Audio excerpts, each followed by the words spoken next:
But here we have the absolute proof that our creator was nature, just as Darwin suggested. That's the Big Bang model. It is true. There's no point in doubting the Big Bang model, okay? We don't let people up here on stage if they doubt that part of the Big Bang model. He said to the Bible, then wisdom versus knowledge and all that bullshit and so on. So this is where we materialists, intellectual police, no? We need some agency to say, the moment you mention this, do you know what I give you here? One-way ticket, first class to Gulag. I don't believe in evolution any more than I believe in gravity. It's a fact. And I think the dumbing down of America right now that's going on is the most dangerous thing to our democracy.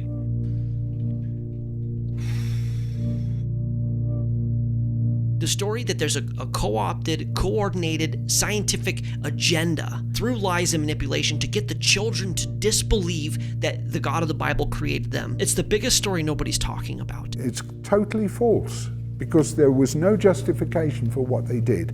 It was simply Philip Tobias's ambition to make this into a Homo habilis. This individual, Dr. Carl Werner, starting 30 years ago, he talked to these scientists. He exposed this. Your children were lied to, and you should be pissed off about it. You should be. And, you know, I've concluded I'm done with evolution. Yeah. I'm so done. I've been lied to in college about it, and I've been lied to about all these fossils, right. And I'm just done. I'm done. It's just last person out, close the door, and turn off the lights, really.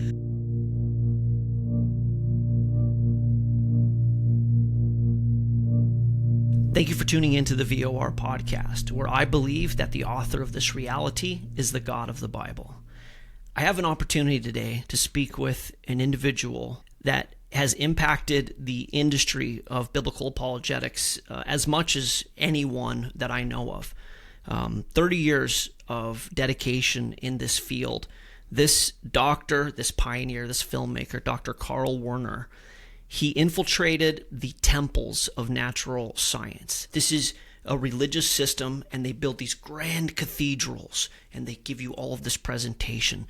This is how we got here. This is how and when the universe got here. They make claims like they know what happened 1 second after the Big Bang. Just 1/10,000,000th of a trillionth of a second after the Big Bang, this era took place. At this point, quantum fluctuations started to affect both space and time.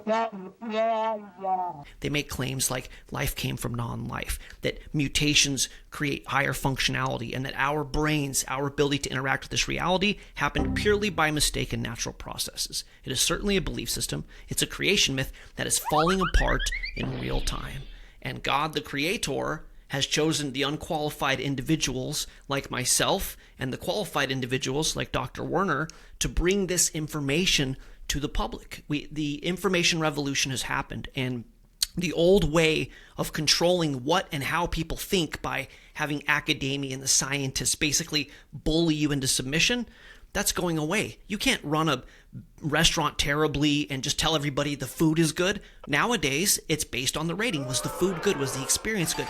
The consumer has the voice now, and the consumer has said, we don't want to be lied to anymore. And the only way that we can change the thinking of the people is to expose these lies. And Dr. Carl Werner has done this at a level for 3 decades that we may have never seen. I mean, in the history of the world. Him and his wife set out, maybe not intentionally, but it turns out that God's plans are better than ours. They set out to, as filmmakers, document potential issues with the theory of evolution, and they ended up getting access to the inner sanctuary, talking to the priests of this religion. And Dr. Werner saw issues. He asked them questions. He got sound bites from these scientists that no one had ever heard. Yeah, we totally made this fossil up. Yeah, we faked that. Yeah, we're lying to you. And Dr. Werner made this series. It's called Evolution, the Grand Experiment. We will give all of the links for his work in my content and my link tree. We need everybody to look at this work to support what Carl and his wife Debbie have done. This is homeschool curriculum. This is faith edifying. This is something that if he didn't choose to go down this hard path it would have never happened. And he's brought some of these fakes to life that we all need to be thankful for. So, Dr. Carl, long, extensive introduction. I want to know more about you. Thank you for being here. This is an honor. Oh, it's great to be with you and to be with your YouTube audience and your TikTok audience. You know, you and your generation are the future for getting this word out. And I can't get the word out on my own, to be honest with you.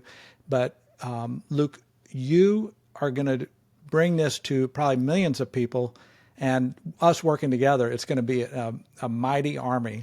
Amen. What, as Christians, we lose track sometimes of how radical Jesus was. When he was on the earth, being that he is a God of righteousness, he's the God of righteousness, he couldn't stand corruption and lies and manipulation. He opposed the Pharisees. He opposed that religious complex.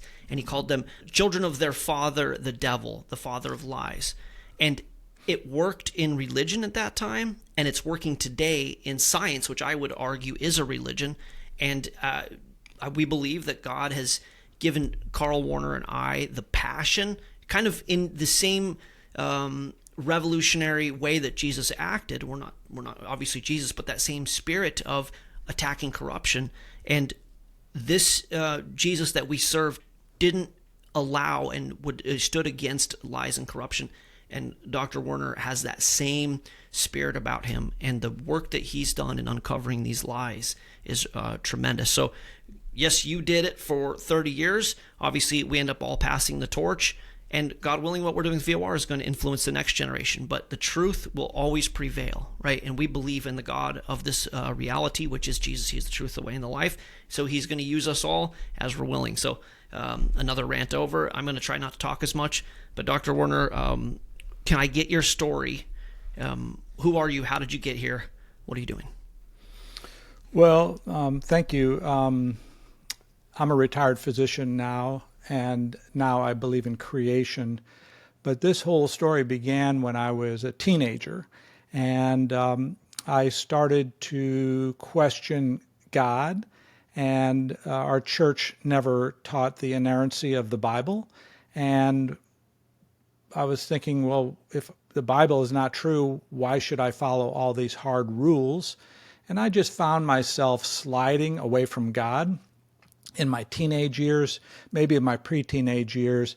And by the time I got to medical school, I got into medical school at age 17, started that at age 18. I was on a free fall as far as my relationship with a God. And I call it rudderless, because I had no divine or overreaching set of principles that was going to guide me. First day in medical school, I'm age 18, and my professor tells me evolution is true, and he tells me it's true because of, he gave the proofs of Ernst Haeckel's embryos. I believed it, hook, line, and sinker, only to find out that 100 years earlier it had been disproved as a fraud. And yet he was teaching me this fraudulent diagram that proved that humans evolved from a common ancestor, a fish. And I became more and more miserable. And by the age of 19, now I'm in my second year of medical school. By the way, I'm not bragging here, but just so you know who I am, I'm a straight A student, straight A in my undergraduate degree in biology, and I was there on a full 4-year science scholarship. So I was kind of a science nerd, and I would not normally talk about that, but that's important for this discussion, because here I am at age 19 now, rudderless, drifting, miserable, and a friend asked me out for pizza, and he said, what do you think about the problems of naturalism?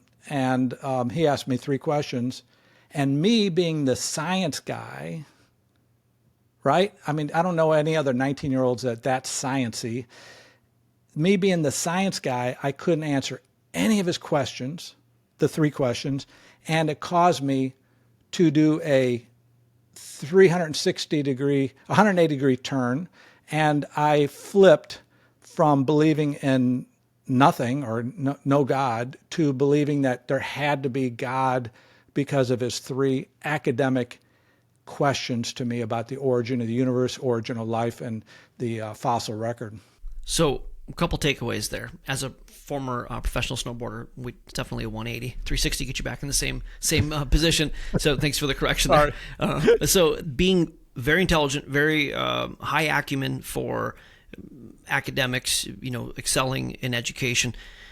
This is how this system is perpetuated, because the smarter you are, the better grades you get, the more likely you are to be influenced by the professors, to recapitulate or to regurgitate what they're saying. So here you are, you're intelligent, and you probably don't even necessarily know this, but the professors are starting to work on you with their naturalist bias, and you're going, yeah, I'm smart, and I trust my professors, and they're telling me there is no God, and the universe created itself, and life created itself, and things get better over time. You weren't taught to think about this, Doctor. It wasn't like, we're really intelligent, this is how this works, and by the way, have you ever thought about if it's even tenable? Yeah, it was brutal when this friend took me out for pizza, because it was a little bit of humble pie. I should have been able to answer his three questions like that, and yet I couldn't answer any of them. Here's the three questions. He said, Carl, how do you explain the origin of the universe naturally through the Big Bang, since it violates the laws of physics? And it's like, what are you talking about? I've never heard of the laws of physics, being violated by the Big Bang. Well, there's this law of the conservation of energy and matter, that matter doesn't come from nothingness. And there's also problems with trying to push the whole universe into a dot, and which doesn't work. That violates laws of physics too. And then how do you get a disorderly explosion from the theoretical Big Bang to go into an ordered universe or semi-ordered universe, which would go against the ideas of entropy and orderliness? It always goes to more disorder instead of more order. And, I didn't know the answer to that one. And it was such a profound question. I'd never thought about the origin of matter from a physics perspective and putting that into the natural Big Bang theory. And it's like, how could this be true if you can't create matter in the first place? His second question was, Carl, you believe that life began on the earth when the earth was void of living things. It was just dust and rocks, right? Billions of years ago. Yeah, I sure do. He said, well, how could life begin, like a bacteria, like a microscopic bacteria, smaller than anything you could see with your natural eye? How could a bacterium form naturally, since from our biochemistry class, which we had just finished, that the components of living things that are necessary don't ever form from chemicals. That is DNA, RNA, proteins, and enzymes. So if DNA, proteins, enzymes do not form naturally from dust or rocks or just mixing chemicals, how could a whole life, the whole cell form? Because you need them all. You need DNA, you need proteins, you need RNA, you need a functional cell membrane, and zero of them form. Before you go into the third question, the Big Bang Theory and abiogenesis violate the first three laws of thermodynamics. It doesn't violate one. They don't violate one. They violate all three. No such thing as creation of energy. It only transfers form. Entropy always increases. An object at rest stays at rest unless acted upon by another object. In order to believe that the universe created itself through some material process, you have to literally believe in miracles, a supernatural event, a violation of the laws of physics. So just at square one, sure, we all believe in miracles. This was a miraculous supernatural event. We have an individual that exists outside of space and time, that existed eternally according to his own definition of his attributes, that acted upon this reality. So now they have the miracles.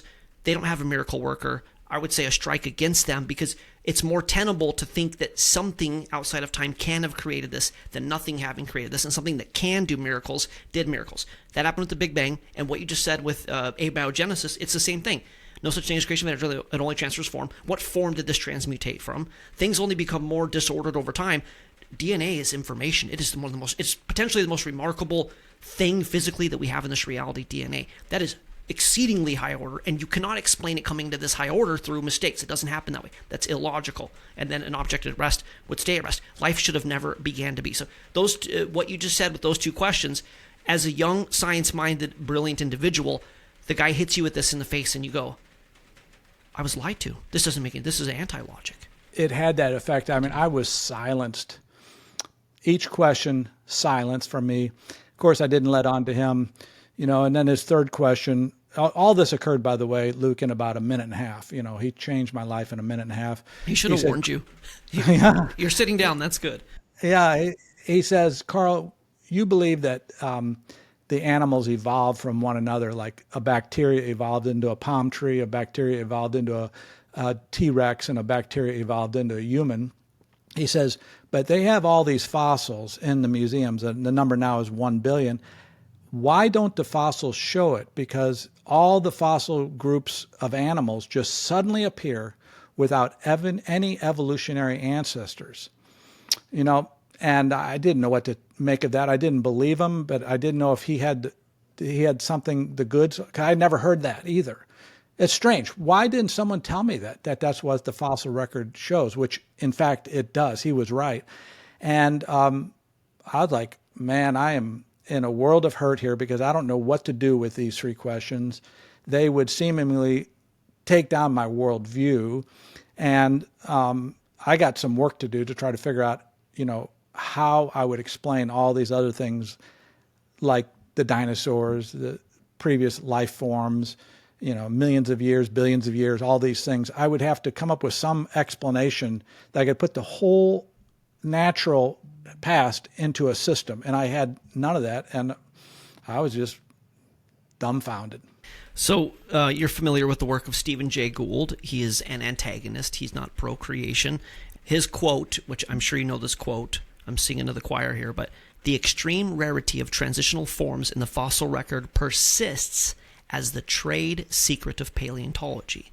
The evolutionary trees that adorn our textbooks, phylogeny, obviously what you were talking about, have data only at the tips and nodes of their branches. The rest is inference. However reasonable, not the evidence of fossils. Yeah, and you know what? I'd like to put some meat on that because I'd like to show you the pictures of the fossils of what he just said. And once you see this in picture form, you will be astounded how this is a no-brainer that evolution didn't occur. Once you see the pictures, and by the way, my wife and I traveled the world photographing these layers, and we went to the lowest layers, the Ediacaran layer in Adelaide, South Australia, and then we went to the fossils that were taken from the Middle Cambrian layer from the Burgess Shell in Canada.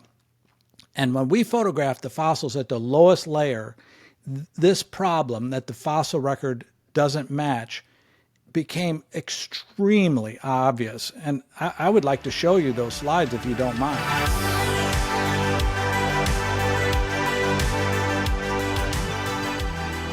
Darwin wrote, "The explanation lies, as I believe, in the extreme imperfection of the geologic record to explain the perceived lack of transitional fossils in the fossil record." He described the lack of transitional fossils as the most obvious and greatest objection which can be urged against my theory. This was a problem he had back then. I mean, they had no evidence at that point. Are you kidding me? He drew pictures of beaks. But the inference here is, sure, we don't have these transitional fossils now, but this was in the 1850s or whatever. Give us some time, a couple hundred years, let's say, and we will find these.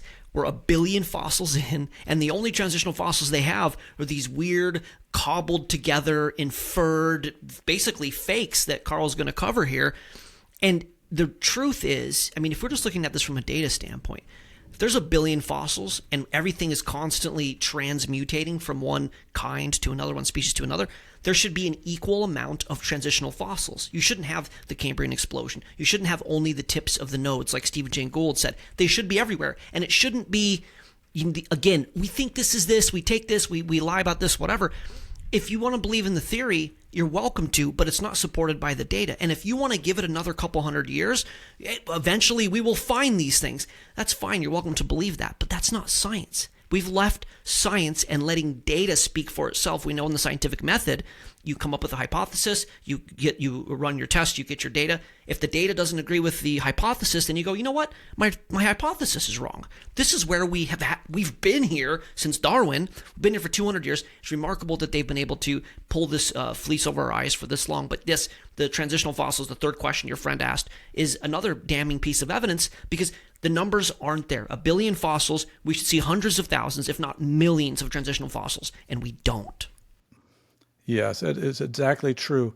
Now, Debbie and I took photographs, and we probably have 200,000 photographs, and we took lots and lots and lots of pictures of the fossils, sometimes in the rock layers where they've been found. Wait, can you tell me, sorry to interrupt you, can you tell me where you took these pictures? This isn't like Google searching. We did this television show. We started the television filming, and we filmed all over the world on 6 continents. And we filmed, like, there's Don Johanson, there's Mygatmore Quarry on the bottom left, the dinosaur quarry, there's the Eocene layers. You know, we were in museums all over the world. We photographed with the scientists at 104 museums, at 24 dig sites, 18 universities, 16 countries, and 6 continents. And we filmed the buttload of examples of the fossils. And once we had that experience, which I'm going to bring that experience to you right now, is you'll realize that the fossil record is extraordinarily complete, and it doesn't show evolution. They have hard to fossilize fossils in the fossil record. These are fossil bacteria. You wouldn't think a bacteria would be fossilized, but they have thousands and thousands of fossil bacteria. They have thousands and thousands of fish eggs that are fossilized, and they're soft, and yet they were preserved. And we have small animal embryos that are microscopic. They're only, 4 cells, 8 cells, and they are preserved. And we have fossil jellyfish. You wouldn't think a jellyfish would be preserved, but they have many, many fossil jellyfish, and fossil worms, and fossil flower petals, and fossil cattails. The fossil record is extraordinarily complete, but when you actually go to the lowest layer, and which is here, these 7 pictures here are from the lowest layers. That would be the Cambrian and or the Ediacaran rock layers. This is where you would find the earliest animals, and this creature in the center here is a bacteria. And so this bacteria is going to evolve into these 7 groups of what we call the animal phyla, but each group suddenly appears, and this is their earliest form. In other words, this is what the first worm looks like. This is what the first arthropod looks like. This is what the first coral looks like. Guess what? Fish, I don't know if you can see this. There was a fish. This was from the Cambrian layer, the lowest Cambrian layer, suddenly appear, and there's no intermediates. The echinoderms, which is like the animals with 5-fold symmetry, like starfish, that group appears suddenly. The sponges appear suddenly. The shellfish appear suddenly, and the worms. And when you actually put this and break these into one group at a time, okay, the corals. On the left is the modern coral. That's a sea pen. I filmed that at an aquarium. On the right is a fossil from the Ediacaran. It's the lowest layer. There's no intermediates between a bacteria and that fossil. In other words, a bacteria is on the left, and the fossil, coral, the first coral that ever appeared, is on the right. There should be many evolutionary stages A, B, C, D, E, F, G, H, where maybe animal D is the animal halfway evolved between a bacteria and the first coral. But animal D doesn't exist, animal C doesn't exist, animal B doesn't exist. We have thousands of bacteria, and we have hundreds of these sea pens, and no intermediates for this entire phyla. And the entire fossil record looks like this. Like, this is Debbie holding a stem crinoid. It's part of the echinoderm group, the starfish group. They have 5 or 10-fold symmetry. This fossil on the lower right is from the Burgess shell in in Canada. It's on display at the Smithsonian. If you look at this, the stem, and here's the stem, the tentacles, and here's the tentacles, it looks like the modern, and yet it suddenly appears without ancestors. You see, the bacteria would have had to evolve into this big animal that suddenly appears, and there's no intermediates between the bacteria and the entire first large echinoderm. So what you have here is, according to the theory, a bacteria, and over time, deep time, the bacteria slowly morphs, mutates into the sea pen. So if the theory of evolution were true, you'd see bacteria, which is animal A, that Werner said here, and then you'd see B, C, D, all the way through. I think he's being very nice to say A through H. You should have thousands or tens of thousands of these iterations, and then you would see those mixing groups. And then in theory, because life is always changing, then the sea pen would have evolved into something else, and it wouldn't exist today. These are called living fossils. So what? That's true too. Right. So just in this first thing you're saying, we see bacteria. Well, we assume there's bacteria back then, and we see no transitional fossils. We have fossils. We have the fossils of the bacteria. Okay, right. So we see the bacteria. We should have all of these transitional fossils, A through H, A through a million, whatever. Then you see the sea pen, and then the sea pen over time would then cease to exist. This is what we should see if Darwin was true, but we don't. We see bacteria, we see sea pen, and the same exact sea pen is here today. So if you want to believe that, whatever, bingo bongo, we go from bacteria to sea pen, and then sea pen was just evolutionarily perfect. It didn't need to make any changes, so it stopped evolving, and now we see it today because, of course, this and the coelacanth and other living fossils, they just stopped evolving because why would they need to evolve? They were perfect or whatever. It's nonsense. It's nonsense. When you see the numbers, hundreds of sea pens, thousands of bacteria, and no intermediates, and this is a pattern for all animal phyla, all 7. And it's crazy. Once you see this, it's like the evolution's over. It's over. It's over. And if scientists want to come out and say, they disclose, you know what? It was a good theory. The data doesn't match it. We choose to still believe in it because basically we don't like the God of the Bible. We don't like Christianity. We don't want to believe that, whatever. So we're holding out hope. Fine. Just stop calling it science. Just say, you know what? We believe in naturalism. We're really convinced of this. We don't care about data. Don't play the fact that out of one half of their mouth they go, it's all about data. It's data driven, and we're okay to be wrong because we will change if we need to. And out of the other side of their mouth they go, we believe in this, and it doesn't matter that there's no data, and everybody has to know this. And by the way, we're going to teach the children this, like young Dr. Carl Werner. We know how this happened. We have the data. You can't question us. The whole ruse in this is what Dr. Werner and I are going to keep getting into. It's been such an elaborate con, I would even say, to force the children to believe in this creation myth that will probably go down in time as one of the sillier creation myths mankind, atheists will give us a hard time or give people a hard time. Oh, you believe that birds are gods and you believe all these weird things. This is going to go down as a really weird, taboo creation myth in time that very few people ended up believing. And we're in the dark ages of science currently because they're still telling you it's true. But if we can, do our due diligence here, show the world that it's just a con, the sooner we can discard this and get into actual science. Hey, what is the data saying? Let's stop using all of our resources to defend a 200-year-old theory. How many other times, Dr. Werner, do they say, you know what, this theory from 200 years ago, no matter what, we're going to keep defending this. That's not science anymore. Say, hey, we were wrong.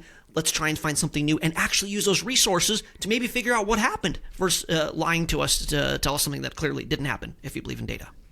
Absolutely. And the scientists will probably never accept that evolution and naturalism died in 2024 because in history, when Galileo and Copernicus came around, the scientists didn't buy into the truth. They held on to their old theories. Right. Same way with Louis Pasteur disproving spontaneous generation. The scientists at his time, for the most part, didn't just collapse. No, they just kept believing it. They had to die off. So the theory's been disproved, but the scientists are just going to have to die before we can kind of move on. Are you familiar with Niels Bohr, his quote on the progression of science? Science progresses one funeral at a time. That is true. That is a great quote. And that's how science works. And I hate to be so blunt, but the theory of naturalism collapsed in 2024, and I'm going to show you that tonight, that the Big Bang's over, the idea that life began naturally is over, the idea that animals evolved from one group to another, that idea is over, and the best proofs of evolution don't work. So once that is known, then all of this collapses, and it's happened in our lifetime, which is just strange, that we're living this. What a time to be alive. Yeah, what a time to be alive. I would suggest I show you the other 7 phyla and just show you real quickly so you get a sense of how bad the fossil record is. The next phyla is the worms. Now, this is a bristleworm, and it's very dear to my family's heart. This is my wife, Debbie. We're filming in the Caribbean, and she just came up from diving. And, she's a beautiful person, but this picture doesn't do her justice, because if you look at her upper lip, she's all stung right where a man's mustache would be. I don't know if you can see it swollen there. And I said, what happened? She said, I got stung by a bristleworm. It landed on my upper lip. And I said, oh, wow. So bristleworms are very important to me because of that story. But look at this. This bristleworm right here is on display at the Smithsonian. This is where it was photographed. Here is a close-up photograph of this fossil, okay?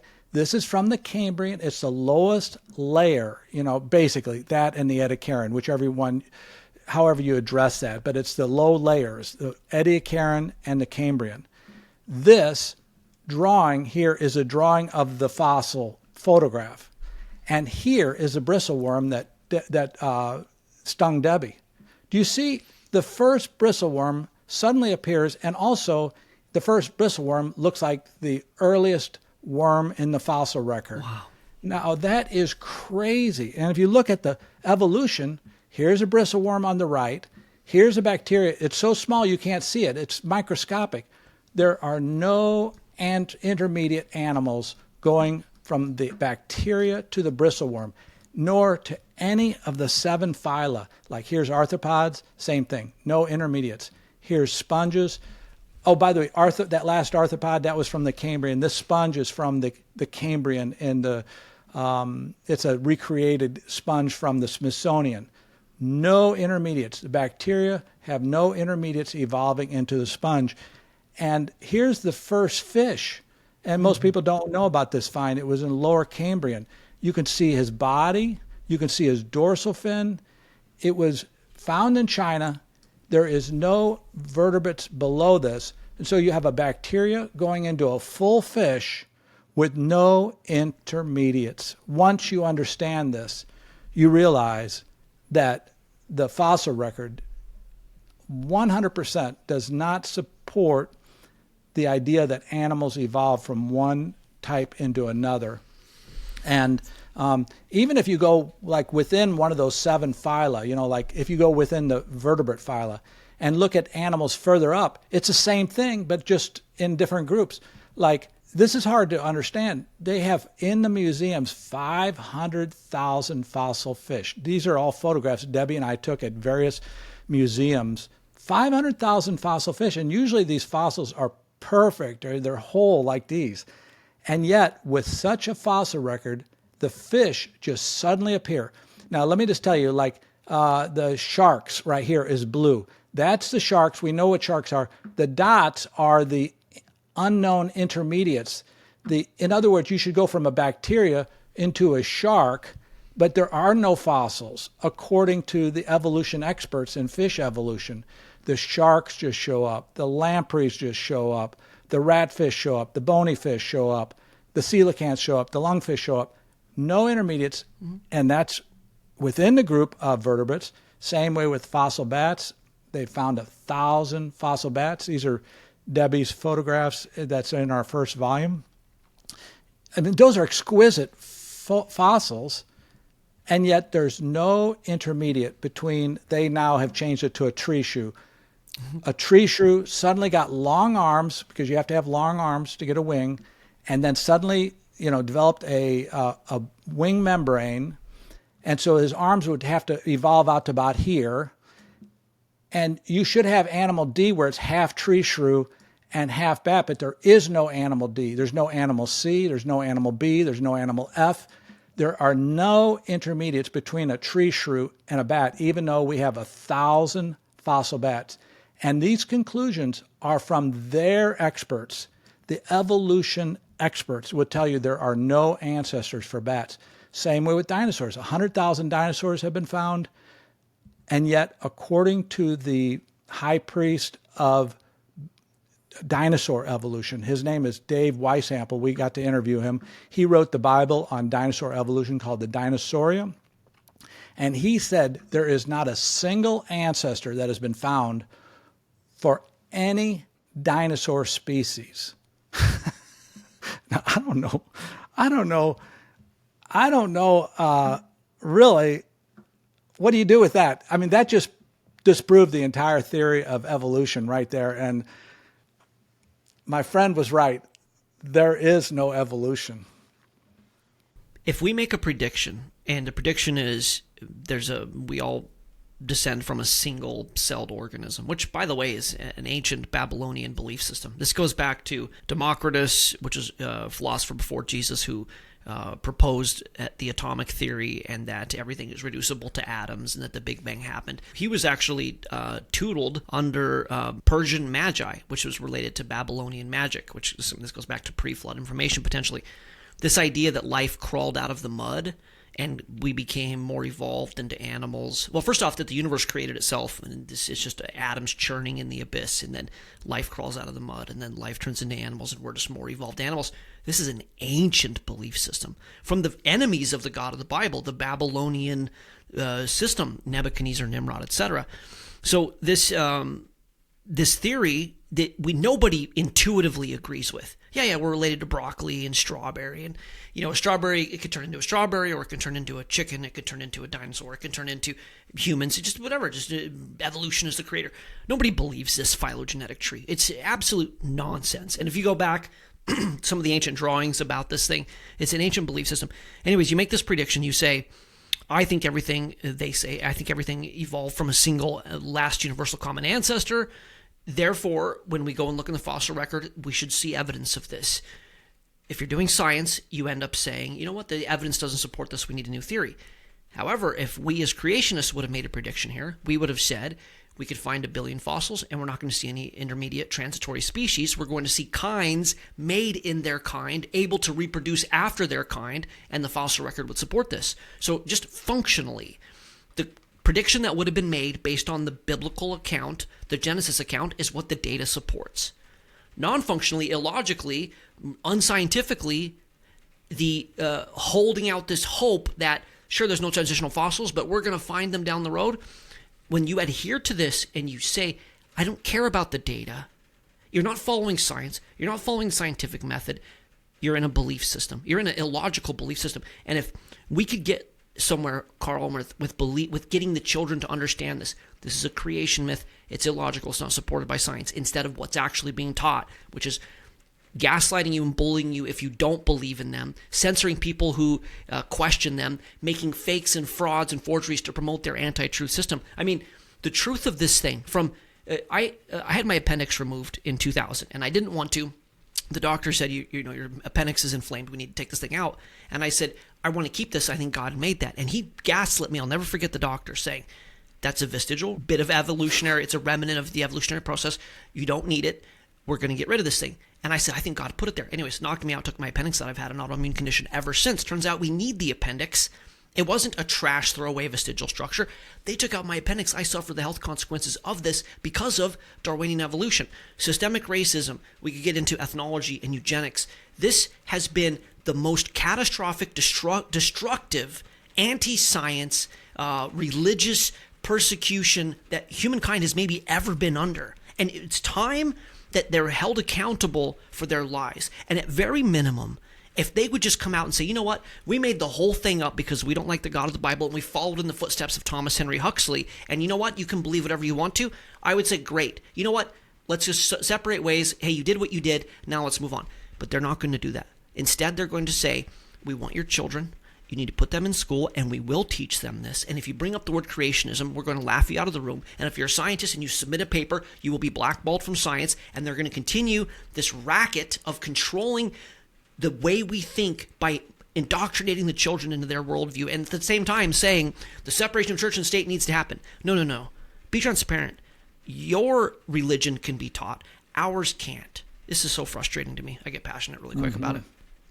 No, that's true. Thank you for sharing that. That's very insightful, because it is once you have the data, and they've had the data for 40, 50 years now, it is a religion then. They're believing it, even though the evidence shows that it does not work. Right, and I have a clip here from your documentary, the film that you made, and I encourage everybody to go buy everything Dr. Werner has made. Him and his wife, they could have taken the comfortable route, and they chose to dedicate their life to getting this information out. Please support him. Please buy the book. Please buy the DVD. Whatever he has to sell, it'll be in the description. They have an amazing ministry. They never asked for money. They don't ask for money. This is a way we can support his work. Him and his wife dedicated 30 years to this. I've been in apologetics. I know how this works. Dr. Werner probably had hair when he started this. This is apologetics is. I did. I'm losing it quick, man. This is a hard line. Support the man. Support the man and support his work. This is from your clip. I think this aired in 2009. Am I correct? Do you know when this aired? I think so. Yeah. This is 25 years old. Did I do the math there? 15 years old. I'm better. I got that. 14, 15 years old, whatever. He was doing this before I had any idea that this was even a thing. This is the trade secret of paleontology. This is an individual, a scientist, saying that, sure, invertebrates evolved into vertebrates, and sure, we don't have any evidence, but just hang tight and we're going to find this. He even gives you a time frame. Listen to this clip that Dr. Werner mined from the mouth of the scientist himself. Scientists who support evolution still hold out hope that they will eventually find these fossils. The evolution of fish is still very much debated amongst paleontologists. And I think that within the next 10 years, we'll probably get some resolution on the origin and interrelationships of the major groups of fishes. Okay, it's a quick soundbite. It's debated because they're just making it up. A debate's another way to the belief I made up versus the belief you made up, which one makes more sense? But just hang tight. In the next 10 years, there should be clarification. This was in 2009, so his time frame expired 5 years ago. Dr. Werner, have they found the fossils? No. And the ones they did say they found, the intermediates, there was 3 best examples. Those have collapsed in the last several years. Whales evolving from a dog-like animal, which is a little bit laughable. Birds evolving from a... You're being generous. Birds evolving from a dinosaur, which is a little bit laughable, and humans evolving from apes. They had those best 3 proofs of evolution. Even though the entire fossil record did not match up, they had these 3 proofs. But during the course of our interviews, we showed that all 3 of the best proofs were either fraudulent or overzealous science. In the human evolution side, it was overzealous plus 150 frauds.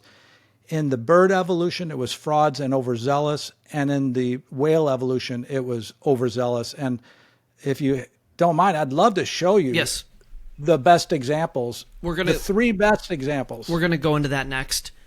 Before I do, though, you said it's a little bit laughable. That was so gracious of you. A dog evolved into a whale. A dinosaur evolved into a chicken. They're laughing at us. They're so preposterous.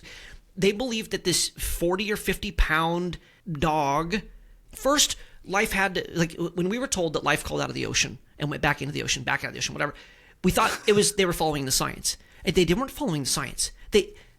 We know that life started in water, had to happen. So since life started in water and there's life on land, they had to crawl out. That makes sense. But then we know there's mammals back in the water, so then they had to crawl back in. They have their assumption initially, and then they just try to find data to support their worldview. It is so preposterous to think that something in the ocean would ever crawl out. And it's even more preposterous, they double down, then it goes back in. Because you've got to do this to get mammals. They got to come out and they got to go back in. And they go, look, here's this dog. This dog turned into a whale.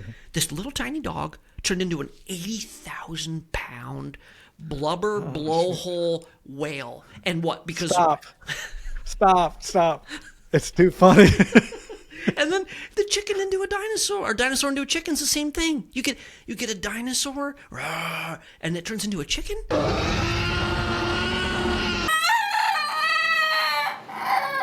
I have chickens.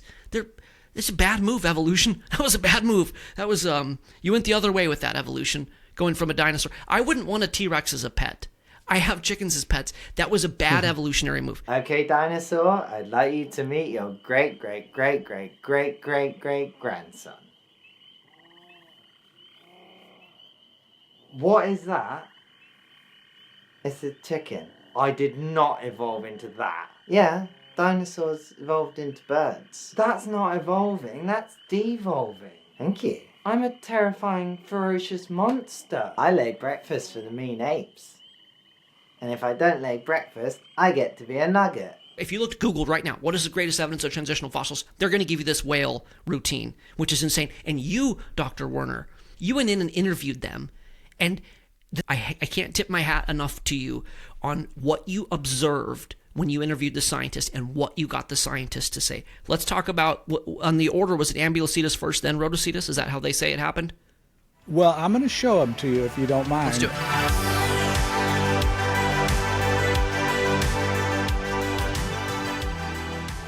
This is one of the three best proofs of evolution, and this is the first one. It's walking whales. This scientist, Dr. Phil Gingrich, who we interviewed, is at the University of Michigan, came to great fame in 1983 when his fossil is called Pachycetus, a walking whale he discovered was announced to the world, and this was the beginning of the walking whale fiasco. And if you'll notice, Pachycetus has flippers, front flippers and back flippers, and it has a blowhole. Can you see how the blowhole is not at the tip? It's way up here, like a whale's blowhole would be here, but Pachycetus is halfway evolved. So it has a blowhole, and the more time I spent at the museum and interviewing him, I realized, and we're only there 4 hours, I realized something's wrong. I had to think about it after I got home, and I realized after I looked at my photos, this large animal here was created by Dr. Gingrich from these gray fragments. See, he didn't have the whole skull. He just had this fragment, he had this fragment, and a few loose teeth. And so you're telling me that he had the grayed out portions that you show there. From that discovery, Science magazine just published that totally fictitious make-believe fairy tale drawing. Well, they wouldn't say. They would say he could see that it was a whale, and he could see that it would have had flippers from these skull fragments. They would be more Christian than you apparently are. So yeah, of course. So, but you know. And most people don't realize also that he took these 3 or 6 bones and teeth, and he put them into a whale skull. See, he had whale skull already, and he said, "I'm going to put these into this skull." But he did. How did he know? Why didn't he put it into a deer skull? Why didn't he put it into some other skull? But he went with it, and he thought he could put it into a whale skull. Then from there, he created this full skull. Now, really, the only thing that's real is this part and these teeth. Everything else is made up. But this skull was on display, or still is on display, at the American Museum of Natural History in New York City and other museums as a walking whale skull. You get it? Start with a piece, you get now a full skull.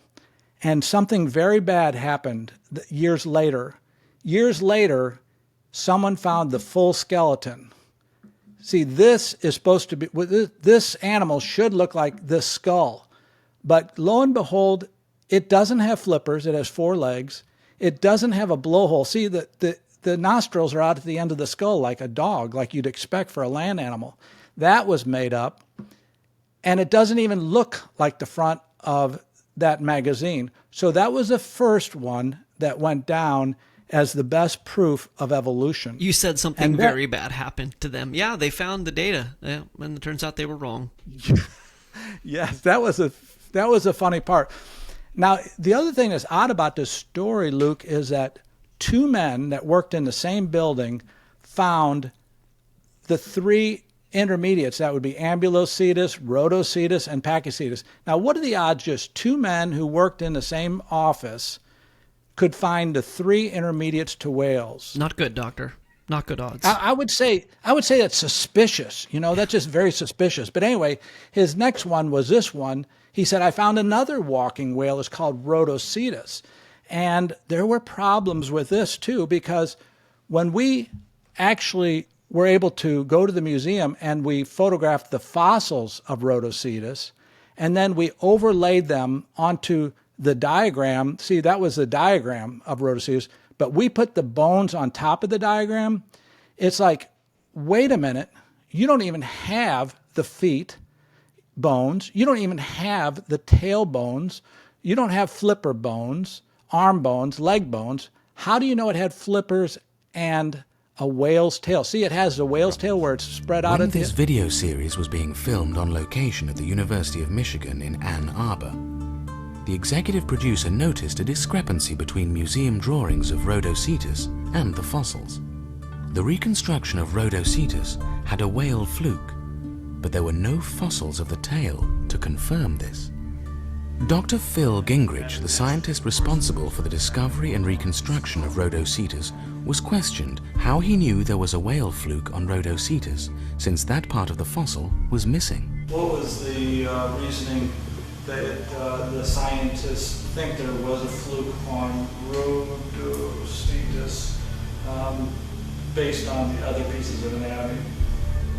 Well, I told you we don't have the tail in Rhodocetus, so we don't know for sure whether it had a ball vertebra indicating a fluke or not. So I speculated it might have had a fluke.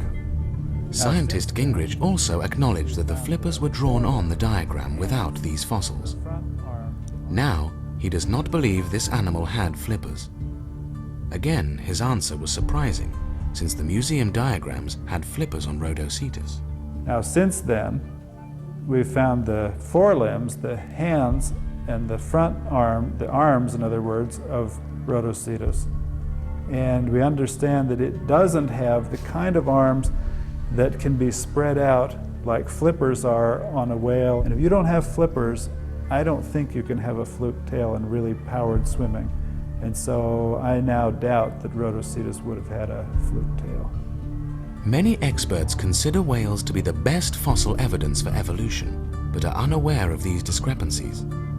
Opponents of evolution contend that whale evolution is nothing more than hopeful supposition. If museum diagrams are redrawn and corrected for various discrepancies... I'm sorry, I jumped to that movie too quick. I pressed forward on my button and jumped in there, but you get the idea. Yeah, I had that exact clip queued up. I was going to share the same one. That was perfect. Okay. So he said, might have had. We speculated that it might. Did Dr. Gingrich, did you promote your idea as we might have this? Or did you, rather, which we know is true, draw this totally made up thing and tell people this is what you had found? Let's be intellectually honest, Dr. Gingrich. Having debated atheists as much as I have, for as long as I have, you can tell very quickly when somebody's being intellectually honest. And I can tell you that he didn't say, you know what? It could have looked like this. It could have like, no, just like that Science magazine, it was, we've discovered this. We have proof of evolution. It had a tail fluke. It had flippers. We know this. And then a bad thing happened and they found actual data and it contradicted their incorrect belief system that was based on the presupposition that we have to find this transitional fossil that they still have yet to find. So yeah, that is such damning evidence. And I love hearing your voice in there going, now listen, scientist, doctor, whatever you would refer to him as, I see that you have this tail fluke, but I didn't see it in the fossil. Can you elaborate? And he's like, oh, yeah, I was totally lying. I totally made that up. It was, I've had my jaw drop so many times the last 27 years. It's just crazy how many times they say things you're not expecting. Now, just you have to recontextualize all this discussion. I'm showing you the best proof of evolution, right, which is the whales. Now, I just showed you two that were totally bogus, but this is the best proof. That's the point here. And then here's the third one. This fellow, he works in the office with Dr. Gingrich. His name is Hans Thewissen, and he found this animal, a walking whale, he said. And again, it had a blowhole, and it had flippers, and it was a whale, he said. And when we interviewed him, I'm not going to go into too much detail, but the whole thing was bogus. Now, here's why. We photographed the fossils that he actually had. The fossils are in color, and then we overlaid them on his recreated model in black and white. And all of a sudden I realized he doesn't even have the blowhole part of that's the most spectacular part of the skull, that it had a blowhole. He doesn't even have a fossil that overlays this.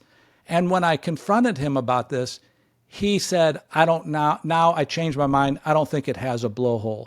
And so what they did is they had created this blowhole. This is a created blowhole. This is a created blowhole. But in reality, the blowhole was never found, and it probably was just out at the tip. And even the features that he said made it a whale during the interview, it seemed crazy. You can watch that on our YouTube site.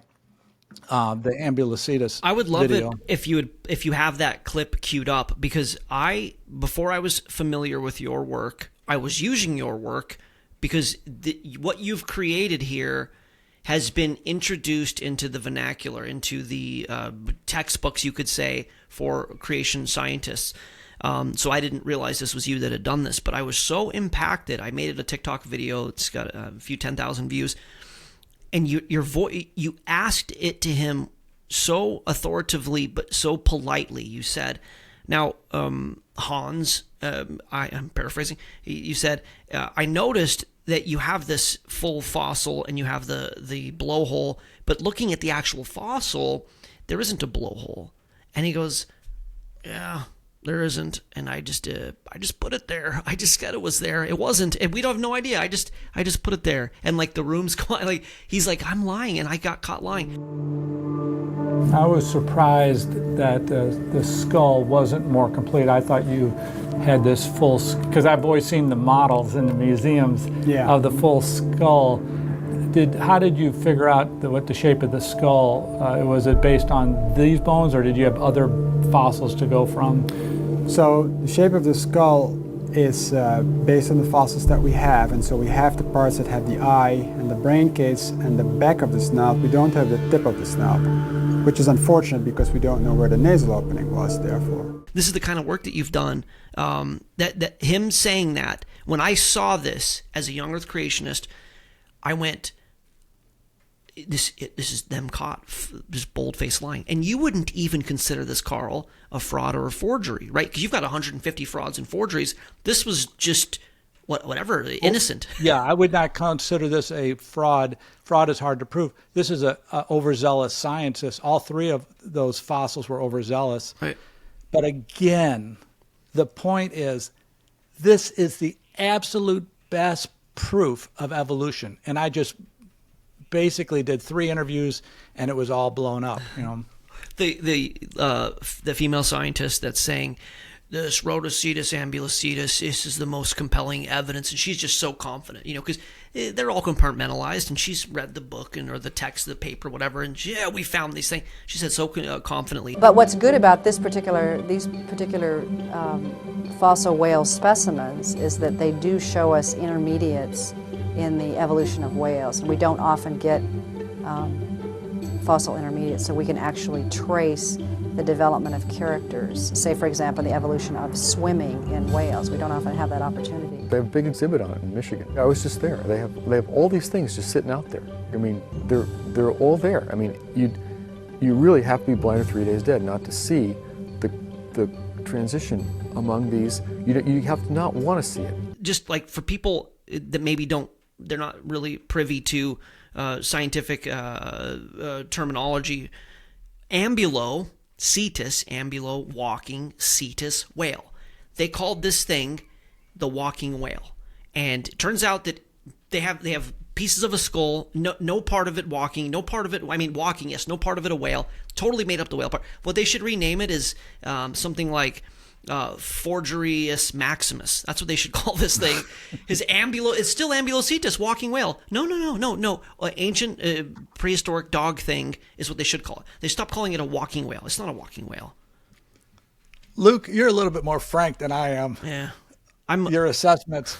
Yeah. Your assessments are refreshing. Let's just put it that way. We need some refreshing. Me not be so reserved, But let's just call a spade a spade. I think it's good that you are a voice of reason, and I can be kind of edgy. And I'm from punk rock. I'm from snowboarding. I've had enough. I hate bullies.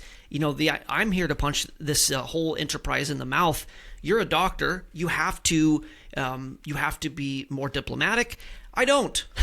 my whole platform is based on this kind of edgy non-diplomacy. So yeah, I'll handle the risky stuff. If you ever need me to go in and rough somebody up, like intellectually, I'm the guy for that. More like thuggery than you're going to be. But yeah, God isn't a God of redundancy. You've got your niche, I've got my niche, and yeah, I've got no problem with this. I hate liars. I hate, strong word. I hate lying. God says that He hates certain kind of sins. I hate lying. I hate when somebody is lying to you and gaslighting you for not believing their lie, when intuitively they're lying to you. Narcissism, psychoabuse. Carl, we are in a psychoabusive relationship with scientific materialism. If you look through, and I could find a second to look at the actual protocol of being in a psychoabusive relationship, it's lying, it's manipulation, it's censoring, it's getting people to question their own ability to think. This is how you can be in an emotionally abusive relationship. And narcissists or abusive people employ these tactics against the abuser who is a victim in it. And Carl, we're victims to psychological abuse. And whether it's James Tour being kicked out of science, or Jason Lyle not being accredited for his discoveries, John Sanford. We go down the list. Brilliant humans, brilliant scientists who have been kicked out. You don't control the narrative like this, and you don't censor people. What is the old saying? A man's tongue isn't cut out for lying. You don't cut a man's tongue out for lying. The truth is the enemy of deception. And if you have, I use this analogy, I'll try and do it quickly. If you have a situation where you have an unfaithful spouse, and let's say it's the guy and he's being unfaithful with the wife. He tells the story, I went out with my buddies. We had a good time, whatever. And then a little piece of data comes out. Well, I talked to Frank and you weren't with Frank. Oh yeah, it was my other buddy. Who was this other buddy? It was Jim. I don't know who Jim is. Why do I know about Jim? Well, I met him at this one place. And then it's like, okay, where'd you guys go? I went to this one restaurant. And then you go, well, I have a person that works at the restaurant and you weren't at that restaurant. The more details that come out, the worse the story looks. And the more the individual is going to start going, you don't trust me? Why are you looking into this? And they're going to employ this kind of tactic. If the truth of that situation is the husband did go hang out with, his buddy Frank or whatever, it's like, yeah, I went to my buddy's Frank's house. I didn't have my phone or whatever. Well, it's like, oh yeah, I got a call from Frank's wife. You guys were hanging out. That was cool. Oh, I got this. You guys went to Blockbuster. I'll date myself with that. And you guys rented a video. I can see that. Great. I says, the story becomes better as more evidence comes out. If you're on the side of the truth, more data is your friend. Oh, you got more data? This validates my story. If you're lying, more data is a problem. And this is exactly what you cover. Them trying to cover their tracks. Them starting with the presupposition that it certainly wasn't the God of the Bible. And working on anti-truth and anti-logic. They've been manipulating us for a very long time. And lying, Carl, to the children. Jesus says, do not cause any of these children to stumble. It'd be better if a millstone was tied around their neck. And when I'm having a bad day with this whole thing, because I get frustrated with it, I rest easy knowing that these individuals will stand in front of the judgment seat of Christ. They will hold an account. They will make an account for what they've done by lying to the children and taking them away from that child's Lord, that child's shepherd. they will give an account for this. So when I'm having a bad day, I go, you know what? God's going to sort this out at the end. But in the meantime, I'm frustrated, and I'm here to make waves with it. And anyways, rant over. Rant over. Well, it's interesting that during these scientists' end of their life, sometimes they give the most interesting quotes. And I'll save those for later, but we interviewed Richard Leakey just shortly before he died. We interviewed Dr. Yves Coppens with Lucy shortly before he died. And we interviewed someone who was with Raymond Dart shortly before he died.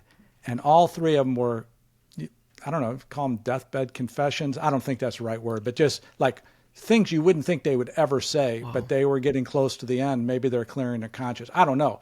But it's just weird that three people near the end of their lives who were promoting evolution kind of gave some strange retraction type statements, Well, I want to get back into all of your evidence. We covered there, that was Ambulocetus and Rhodocetus. Do you have And that was the whale evolution. Right. That was the best proof of evolution. And I got two more best proofs, if you wouldn't mind me taking it over there. Mm-hmm. All right, so next best proof of evolution is that birds evolved from a dinosaur.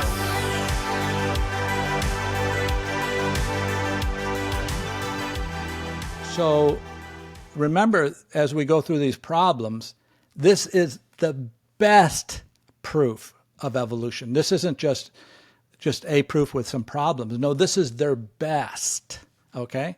So that bird on the left there is called Archaeopteryx. It's the oldest bird ever found, and we filmed the original fossils in Solnhofen, Germany, and that is supposed to have evolved from a dinosaur. But the first problem is with bird evolution, where modern birds evolved from dinosaurs, is that modern birds have been found with dinosaurs as fossils in the dinosaur rock layers. And no one knows this because the museums don't show it, that ducks lived with dinosaurs, flamingos, owls, parrots, sandpipers, and a whole long list. You can see the long list in our book, Evolution, the Grand Experiment. So how does that work? That a dinosaur is supposed to evolve into the birds, but yet modern birds are found with a dinosaur. Modern birds found in layers are supposed to be 65 million years old. That doesn't make any sense if you think about that. That's a big deal. And the second problem... That's a big deal. That's a big deal. Because, I mean, it's not... in a sense, it's living fossils again. It's a modern animal with a prehistoric fossil, and that shouldn't be. I mean, again, back to the prediction thing. We would predict that you would find dinosaurs with recent animals. You'd also predict that there'd be soft tissues in dinosaurs. We'd also predict that a flood would have, fossilized a lot of them, et cetera, all these pieces of evidence in our favor. But you would predict, based on our worldview, that you would find modern animals fossilized with the dinosaur.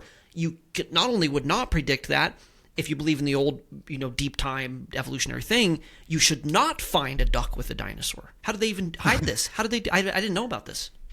Yeah, and this problem we exposed 30 years ago. Well, no, let's see. What year would have been my second book coming out? Maybe 2010, whatever number of years is. We pointed this out 15 years ago in our second book called Living Fossils. And they knew about this information 10 years before that. So they've had this information about the ducks and flamingos and the owls and the parrots with the dinosaurs. They've had it for 30 years, Luke. But if you go to any museum today, and I've been through 104, and I just keep checking them, they never put a duck with a dinosaur. Because if they did, you'd say, well, there is evolution isn't true. You'd say the dinosaurs just went extinct.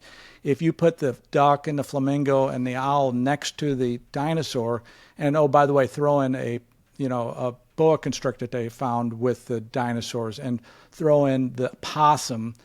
If you put those all with the dinosaurs in all the displays, which they should be, then you would just say, well, evolution's not true. It's just dinosaurs went extinct. It's very clear. I just looked this up. NBC News, dinosaurs mingled with ducks, ancient kin. Evolutionary cousins of chickens and ducks roam the earth with dinosaurs. It's like a thing. It's a thing. Yeah. And by the way, all the information I have is from the evolution scientists. I never come up with information on my own. And every one of these quotes for each one of these birds, plus a whole bunch more, you can follow them in my second book, Living Fossils. But if this is the best proof that of evolution, that dinosaurs evolved into birds and modern birds are found with dinosaurs, that doesn't make sense. And second problem is that the earliest bird, and that's the one on the left, the picture and the fossil, Archaeopteryx is his name. The earliest bird appears suddenly without ancestors. Now that sounds just like all the other animal groups. So here's Archaeopteryx. It's a painting of him by an evolution scientist. It looks like a pheasant, you know. And here's the fossil it's based on. This is Debbie's photograph taken at Solnhofen, Germany, where this fossil was found, where this bird was found, okay? So that's like the earliest bird, looks like a bird, and it appears without any ancestors. And if you look at this on this chart again, you have the earliest bird. It came from a dinosaur. And what dinosaur did the birds come from? We don't know, because this is Jurassic, they say. I don't believe that, but this is Jurassic. And so the dinosaur would have to come from the Triassic. And they don't have any dinosaurs in the Triassic that would have evolved into a bird. And there are no intermediates between this dinosaur slowly changing into this bird. It's all convoluted after this point, and they come up with all kinds of weird fossils that came after this bird, and they're in the wrong layer. They should be in the Jurassic, Triassic layers, and yet they come after, and they're very problematic fossils, and I'd like to show you those. Yeah, I want you to show me those. I just looked, according to the official narrative, the conventional paradigm, Archaeopteryx is 150 million years old. That already destroys the idea, because you've got dinosaurs. I mean, they throw out these time frames like Monopoly money. It's like 150 million years, 60 million years. Do you have any idea how much time 80 million years is? No, you can't. Right. We can't even comprehend this. So, yes, you have Archaeopteryx 150 million years ago. And then they started evolving into birds when particularly, and you have ducks with them at the same time. None of this is going to add up at all. And another thing is, this is probably an ignorant thing for me to say, but you get this avian dinosaur routine the atheists now talk about. Jack Horner, the individual who was above on the org chart, Mary Schweitzer, who found the soft tissue, he's been, promoting this idea of birds turning into chicken. He calls them, avian dinosaurs and non-avian dinosaurs, that the dinosaur would have evolved into a chicken. Well, in this scenario, when I debate atheists, they'll say something like, don't you know dinosaurs have feathers? They had feathers. And I go, I didn't necessarily know that, because when I was your age, they told me they had scales. I didn't know. I don't collect my own dinosaurs and go, is it a scale or is it a feather? I believe what they told me when I was in school in the 80s. So yeah, they said scales. And now they say, oh no, it's feathers. And they're like, you're stupid because you believe that they had scales. And I'm like, that's how much science has changed. They used to say it was scales. Now they say it's feathers. Their story changes, because a bad story, it always changes. A bad story is never going to stay consistent. It's going to change over time. It's going to evolve. Hey, something about their theory actually evolves. The actual story. It's like the adulterating husband. The facts keep changing. And, they would say a hummingbird is a feathered dinosaur. No, I'm serious. So that's one thing. If they find a bird, they say, oh, that's a feathered dinosaur. Any bird is a feathered dinosaur. A turkey is a feathered dinosaur. Right. So that now they have this problem of semantics. And I don't want to get too bogged down on this, but I want to show you the next problem, that number 3, there are fake fossils manufactured in Liaoning, China, as a province, okay? Like this fossil is called Confucius ornis. And I want to show you another Confucius ornis. This is at a different Confucius ornis. It was found in Liaoning, and you probably don't see anything wrong with these fossils. Yeah. But they're fake. And they're fake in meaning that they were assembled, meaning that when they did the CAT scan of the left one and they got to the left, I mean, when this one here, and when they got to the ulna on the CAT scan, they realized the ulna bone in the forearm was upside down. Wow. Yeah, like how would you get your arm bone upside down? What this is in this industry in China, which was documented in the BBC show called The Dinosaur That Fooled the World, they have an industry where they will take animal parts and assemble them on a slab, and this one is assembled on a slab, and this one is assembled on a slab. You get a sense of it now that I tell you that. There's a slab underneath it. They put the bones here, and then they hide the connections, like little cracks. They hide them with mortar. And so you would never know that this is a fake until you did a CAT scan of this one and say the ulna bone is upside down, which is quite a problem, how you would get your arm bone to flip as a fossil. And this is very important. If you listen to this again, the fake fossils are manufactured in Liaoning, China. There is an industry where you can walk up and down the street. What you want a dinosaur bird, you want a walking whale. No, they don't have the walking whales, but any fossils that they have found there, they'll manufacture there. And this is the next problem with this, quote, best proof of evolution, is that most of the flying dinosaurs, what they would call, half intermediates, are found where? In China. And by the way, you can't get to the fossils to examine them. You can't see their CAT scans. So some of the best proofs are fake. Now, here's one that was in National Geographic. It's called Archaeoraptor. And I've heard of this. When this thing came out, I didn't think to question it. I didn't think there was anything wrong. In retrospect, now I see all these cracks on this picture. But that's hindsight. Nobody caught it except, oh, by the way, the scientist who published this in National Geographic knew this was fake before he published it. And how did he know it was fake? Because he brought it to a CAT scan, a scientist.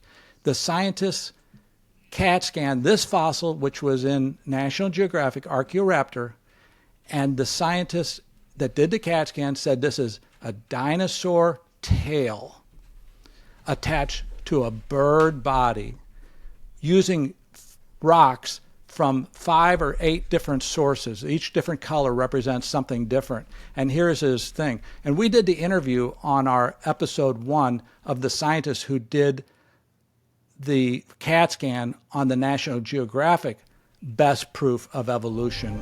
Dr. Rowe reported his startling discoveries to the National Geographic scientist.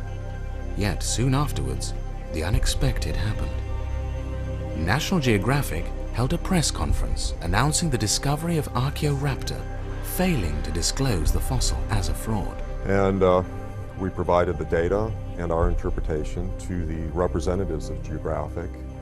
And the scientist in charge, as he walked out of the building, his last comment to me was, well, all of these Chinese things have been fiddled with. But he understood that there were profound questions surrounding this, and we'd been brought in as consultants simply to scan the specimen, and which we did. We presented our interpretation, original copies of the data to all parties. And it was a total shock when the news conference came that they were announcing that this was a valid specimen. 3 months after the original CAT scan was performed, National Geographic published its story about the discovery of Archaeoraptor. The article claimed that Archaeoraptor was a flying dinosaur, a missing link, and the best evidence that birds evolved from dinosaurs. I can't find it now, but they said in the article it's the best proof of evolution again and again. Seems to be a theme. And then one other point I forgot to make a slide for it is that the scientists at the Smithsonian, Storrs Olson, and this is in book 1, Storrs Olson was a curator of birds, and he said the whole birds evolving from dinosaurs was a made-up story. And he said it just being promoted by National Geographic and some other groups, but he said he would have no part of it. And then the last piece of evidence. Wait, before you go to the last piece, let me. So I research in real time. I'm a scientific researcher and communicator. So when you're telling new information to me, I nerd out so much on this that I'm researching it, not to fact check you, but just to kind of, do I have evidence? I think about this through, a short form content. Okay. This is crazy. This is their story. Okay. David Hone, welcome to the online home of Dr. David Hone, paleontologist and writer. My research focuses on the behavior and ecology of the dinosaurs and their flying, blah, blah, blah. He's got this book here, How Fast Did the T-Rex Run? He is a reader in zoology at the Queen Mary University of London, right? So he's whatever, bona fide. Call this guy bona fide. I just found his WordPress. He's got a blog. First off, are there fakes in Chinese museums? Yes, certainly. He says. Oh, I got to go to the next page. I thought I pulled it up. Let me do the different share here. I'm not familiar with Riverside, so apparently I shared the wrong one there. Okay, here we go. Okay, Dr. David Hone, again, bona fide, trustworthy. Sure, he isn't a creationist, so he's certainly trustworthy. First off, are there fakes in Chinese museums? Yes, certainly, he says. But then there are probably fakes or chimeras, which would be hybridizing two different fossil ideas, in a great many museums that have been described at some point, and not all of them have been found or ever will be. Science is self-correcting, and we are still finding fakes and chimeras in our collection. But no one seems to be too worried about that. There are plenty of fossils that have at least been tweaked at some point, the Zettel wing springs to mind, to make them better. Provided you can identify them, it's not really a problem. We have fakes. Oh, all the museums have them. Chimeras, fakes. It's not a problem. Science is self-correcting. We'll fix this. We put them in there. Like when they say that science is good and trustworthy because, they're willing to change, what they mean to say is they're willing to totally make a fake and then later say, you know what, we faked that, but that's good because we're doing good science. Nothing to see here. Pay no attention to the man behind the curtain. Wizard of Oz reference there. That's unbelievable. Yes, Chinese fake fossils. Thank you for telling me that. And apparently it's known, and apparently it's okay. It's good science.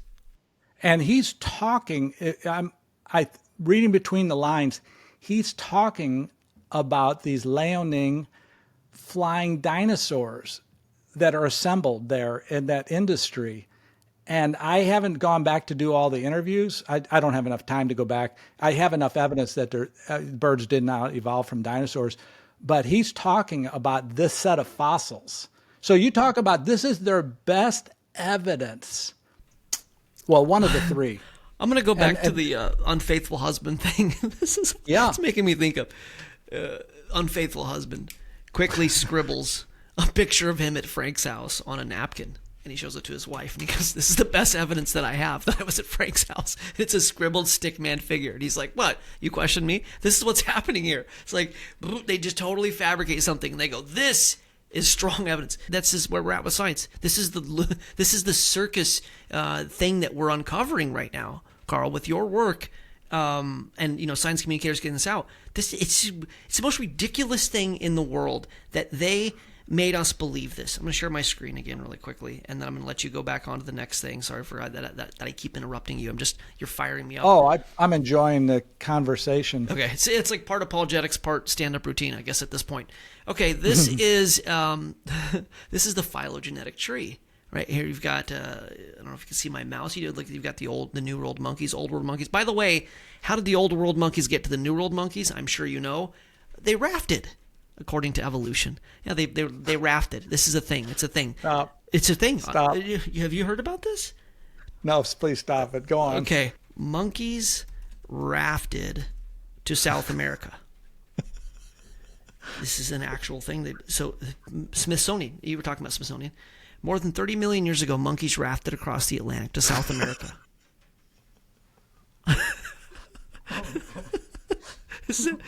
Fossil teeth uncovered in Peru revealed that an extinct family of primates thought to Please stop. Please stop. This is the height of the insanity. Okay, so here we're looking at the phylogenetic tree here. We got the New World monkeys and Old World monkeys. Old World monkeys got there by a raft. We figured that out.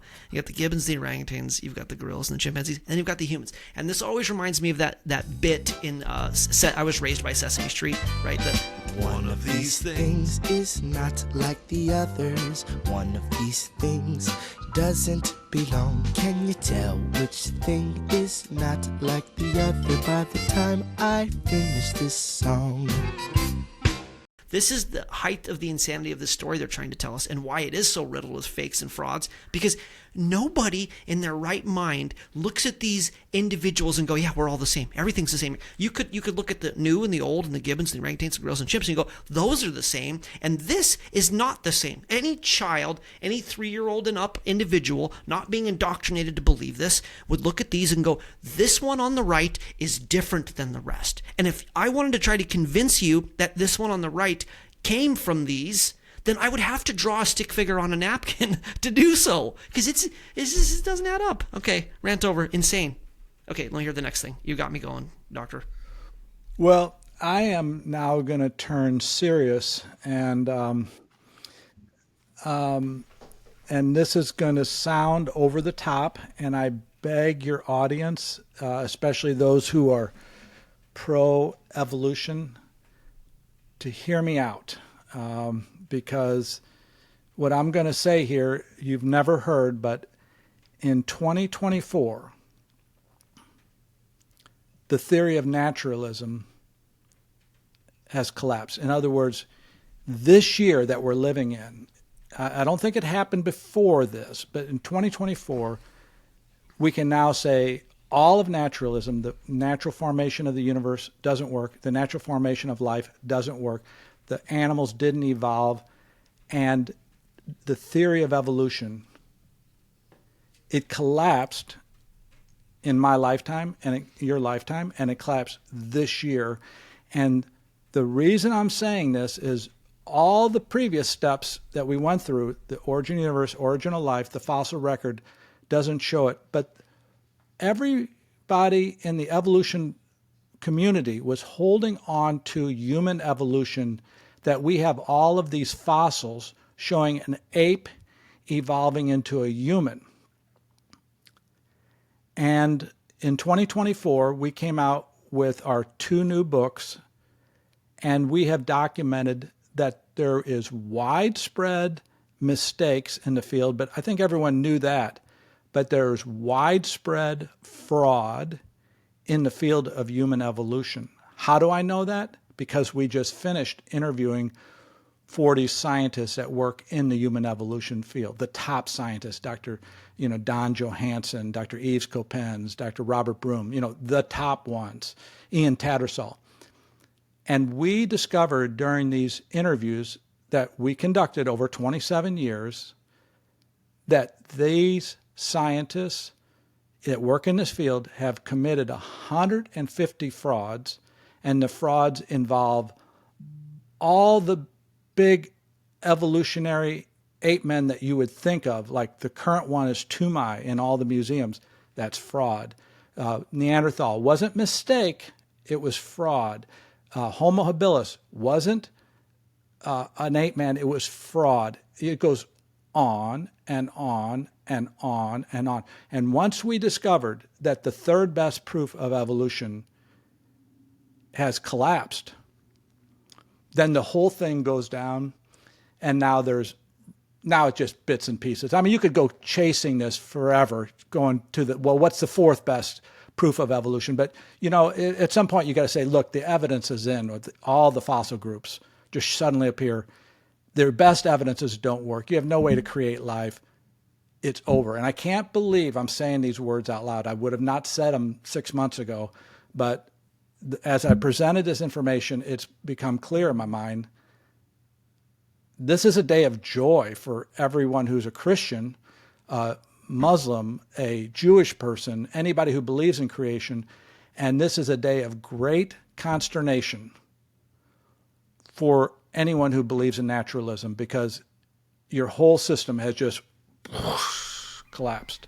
And I'd like to explain that now. I want you to, I'll add one quick thing there. Earlier we were talking about dogs turning into whales and how ridiculous that is. And how it's like what's the most ridiculous thing we could try to get them to believe? Chickens turning into dinosaurs. Reverse that. Dinosaurs turning into chickens.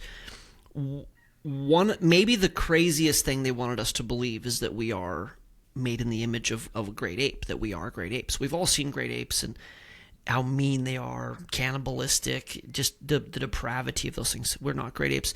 But this one, the way that you said that about creationists, people who believe in the Bible should rejoice, and the people who believe in this Darwinian story should mourn.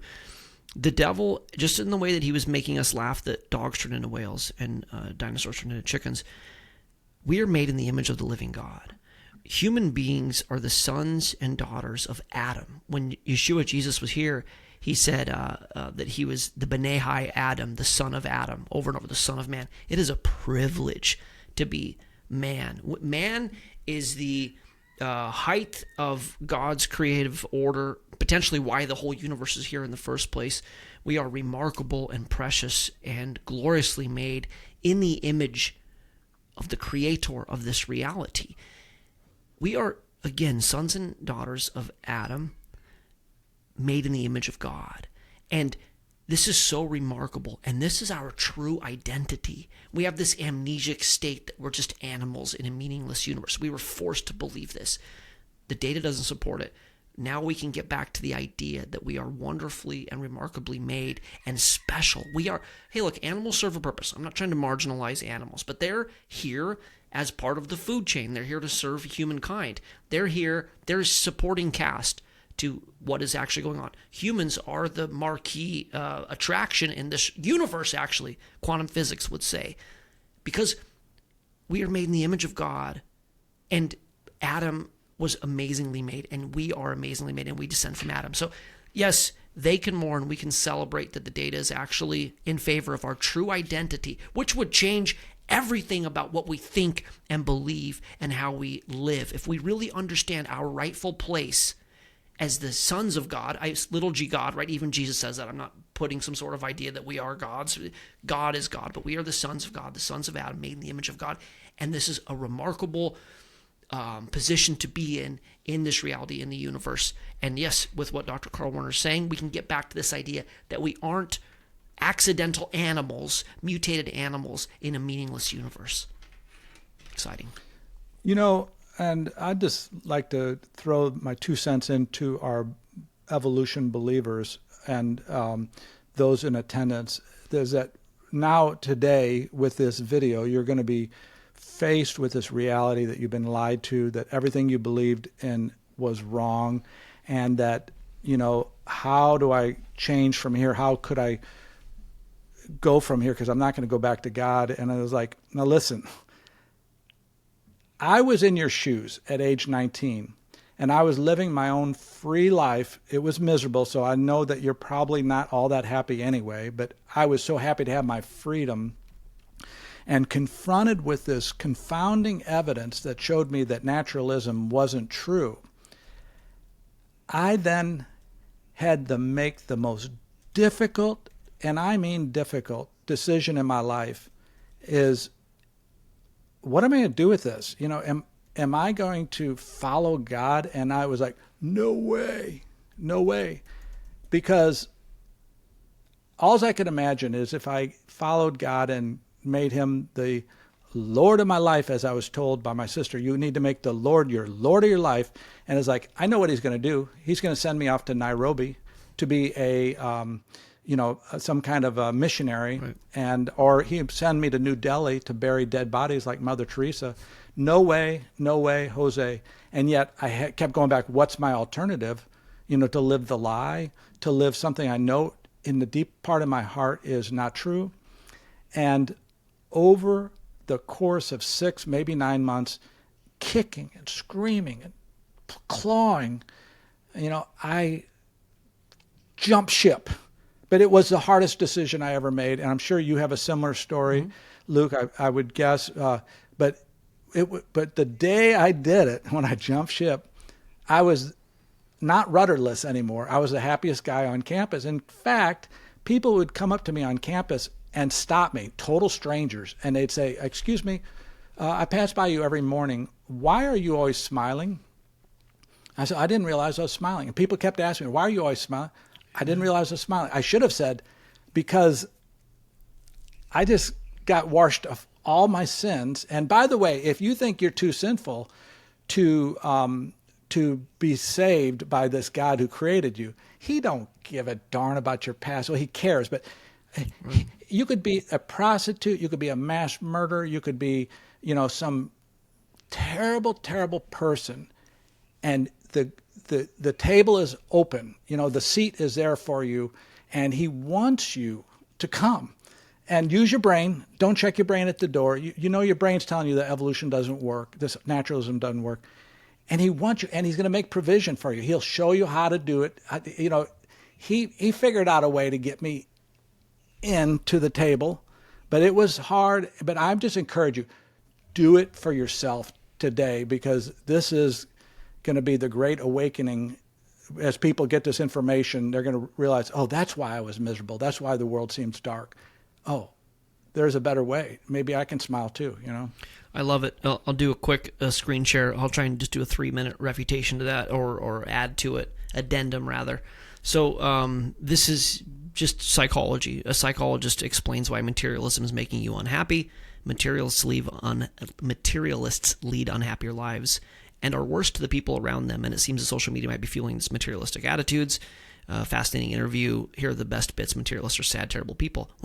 Okay. I'm conflating materialism and what Dr. Werner is talking about intentionally. Like I said earlier, we are living in a material world because Einstein was a material girl. Eat, drink, and be merry, for tomorrow we die is this antithetical idea to what Jesus is saying.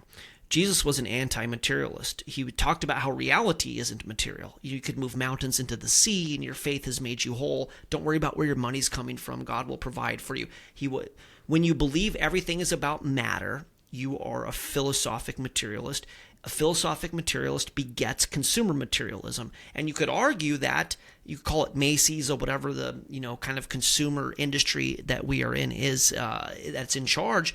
They wanted you to believe that life is meaningless so you could fill it with things of value, which would be temporal things that you get that actually weigh you down, and you pay the debt service on them, and you've got to have a bigger house to have it. It actually makes you miserable.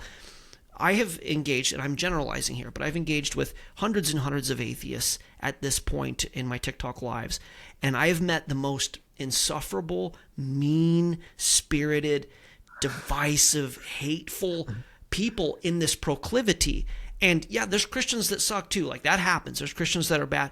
But generally, the anger and the angst and the frustration and the toxicity and the inflammatory nature that I see in atheists, in debating with atheists, is rampant. So I love that Dr. Werner said that, because if you forsake the living God, if you forsake who you are and what we're doing here, and you believe this fabricated version, which is a result of the fabricated origin story that Dr. Werner is talking about, you are going to miss out in who you are. You're going to miss out in the meaning of life. And I understand saying, you know what, God, maybe you did make this. If you made this and I was lied to, please work with me on my level. And I love what Dr. Werner said. People think that deciding you're going to serve God and come under lordship of the creator of the universe means immediately that you don't listen to rock and roll and you don't say bad words and you're just this boring vanilla person. Well, I'm going to use a word here I shouldn't. It's just not true. You can live an exciting life where you're not bound by all these unnecessary rules, but you understand your identity and that the things that God is asking you to do are actually for your good. He wants you to be faithful to your spouse, because being unfaithful means unwanted pregnancy, sexually transmitted disease, toxicity, generational curses, these kind of things. He wants you to work hard 6 days a week and rest 1 day, because that's good for your bank account. That's good for your physical body. It's important to rest. The rules are he wants you to be truthful and honest, because your lies are going to catch up to you. The rules that God made are for our good. He wants you to be happy, just like a good dad would say to you. You need to do this and this to succeed in business, in your life, in your relationship. God has said these things to us. And yeah, it's hard. But if you're somebody who's, overweight and the dietitian says to you, you're going to have to cut these foods out and you're going to have to work hard, you go, don't tell me this. I'm happy the way I am. Sometimes, almost always, you have to do the hard thing, which is the right thing in the long term. And God is about that. It's hard now. It's hard to change your behavior, but in the long term, you are going to be happy. So what Carl just said If you're miserable, if you're an atheist and you're watching this, you're spiteful, you hate that we're talking about the God of the Bible and that we think that they've been lying about these things, and you just have this general, hey, maybe try accepting Jesus. Maybe try going in this direction where you can have a relationship with the living God who knows you by name, loves you, and will forgive you. You have to ask for forgiveness, though. That's one of the rules here. You have to ask for forgiveness. And it could change your life, and you could be much happier. And yes, there's miserable Christians. There are. But there's also very happy Christians and some of the most high integrity people that have succeeded on levels that you can't necessarily do if you don't understand your identity as a child of the living God. So anyways, I love what you said, Dr. Werner, and I think it was very accurate. I don't think either of us thought we would go over that, but it's not the end of life choosing God. It's the beginning, and please do it. It's so exciting what he might have intended for you. Okay, rant over. I'm glad you said that, though. Yeah, that's very true. You know, and I'm talking to the atheist right now. You have your hands wrapped around the steering wheel of an old beat up piece of car, 1962 Bel Air, and God's on the top of the fence that the car's parked next to, and he's saying, come up here. And you say, I ain't going to let go of the car. And, you know, your hands are wrapped tight around the steering wheel. And God's just saying, no, come on up here. I got something for you. No way, Jose. I ain't giving up my control of my life and all this. No, really. You don't realize that on the other side of the fence, figuratively, now I'm just talking figuratively, there's a big black Mercedes or whatever car you would think is an amazing car. You're holding onto a piece of junk with your hands clenched. But what he's trying to get you to do is come on up and receive the present. And the present isn't the car. That's not the point. The present is a joyous, great life where you could have eternal life. So, yeah, just give that some thought. Well, I want to go on and tell you why evolution collapsed in 2024, because those overturned best proofs, the whales and the birds, have been known for a while. But what I'm going to share with you now is brand new this year, and that is the fact that 150 frauds have been hold on just a second. Okay, as you pull this up, I need a quick break, coffee refill. Are you okay with a 5-minute break? Is that okay with you? Absolutely. Okay. Yeah, let's do it. All right. Let's all go to the lobby. Let's all go to the lobby. Let's all go to the lobby to get ourselves a treat. All right, so what we're going to do now is we're going to let Dr. Werner show his work, this tremendous generation-defining work that he has aggregated by, again, penetrating the labyrinth, the inner corridors of the natural scientific religious system.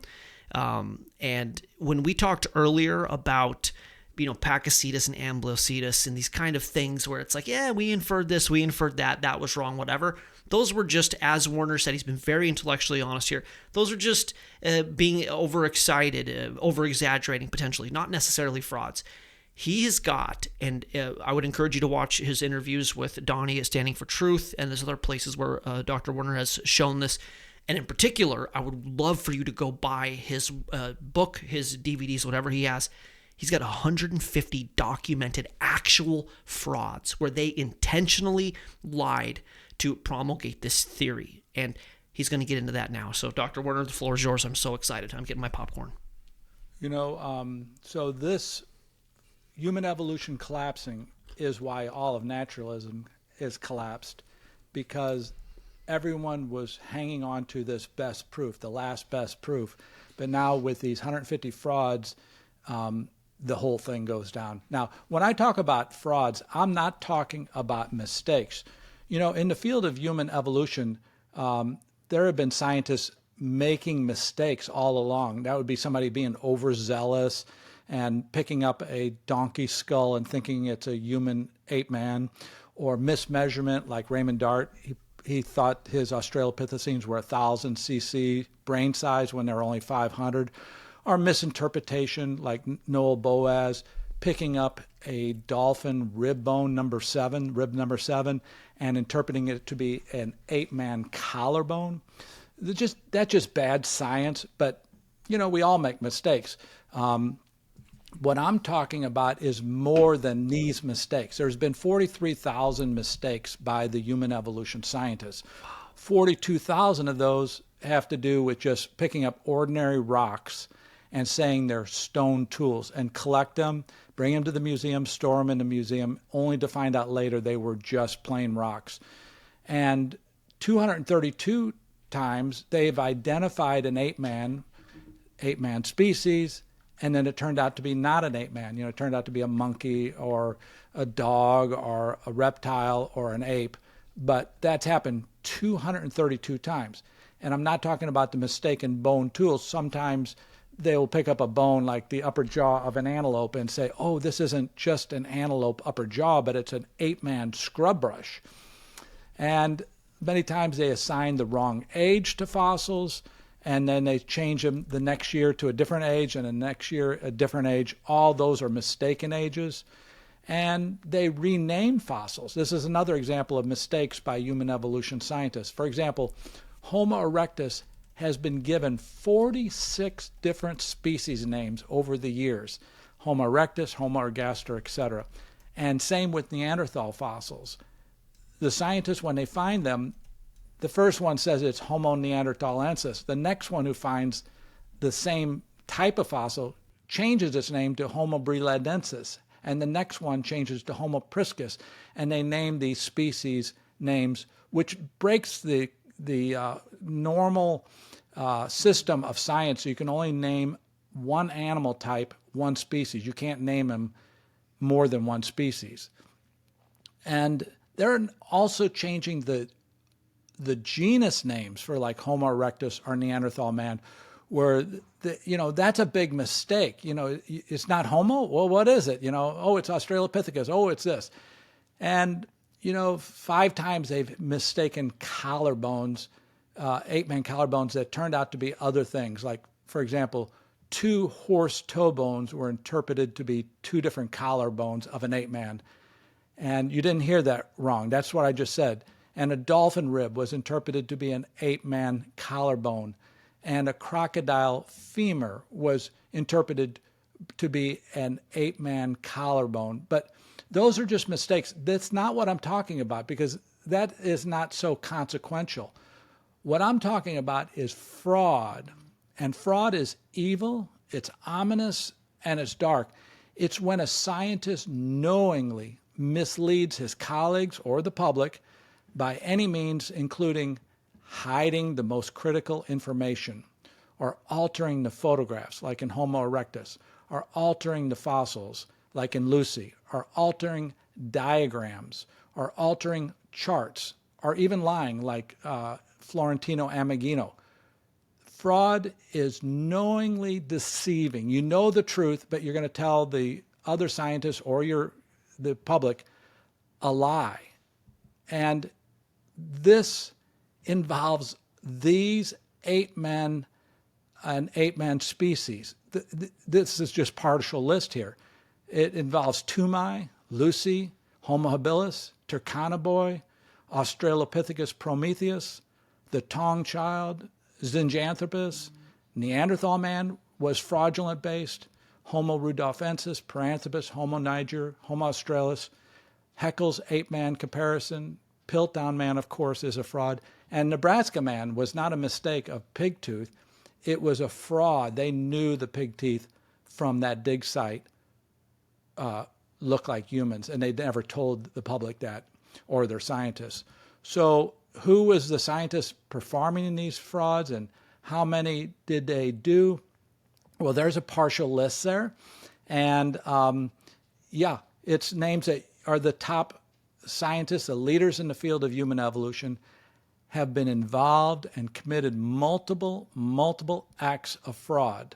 And I want to show you some of these frauds tonight. And you could break them up by which scientists in which continent committed the frauds. And there was 80 frauds by the scientists in Europe, and there was 50 frauds by the scientists working in human evolution in Africa, and 15 by the scientists in North America, and 5 in the scientists by South America.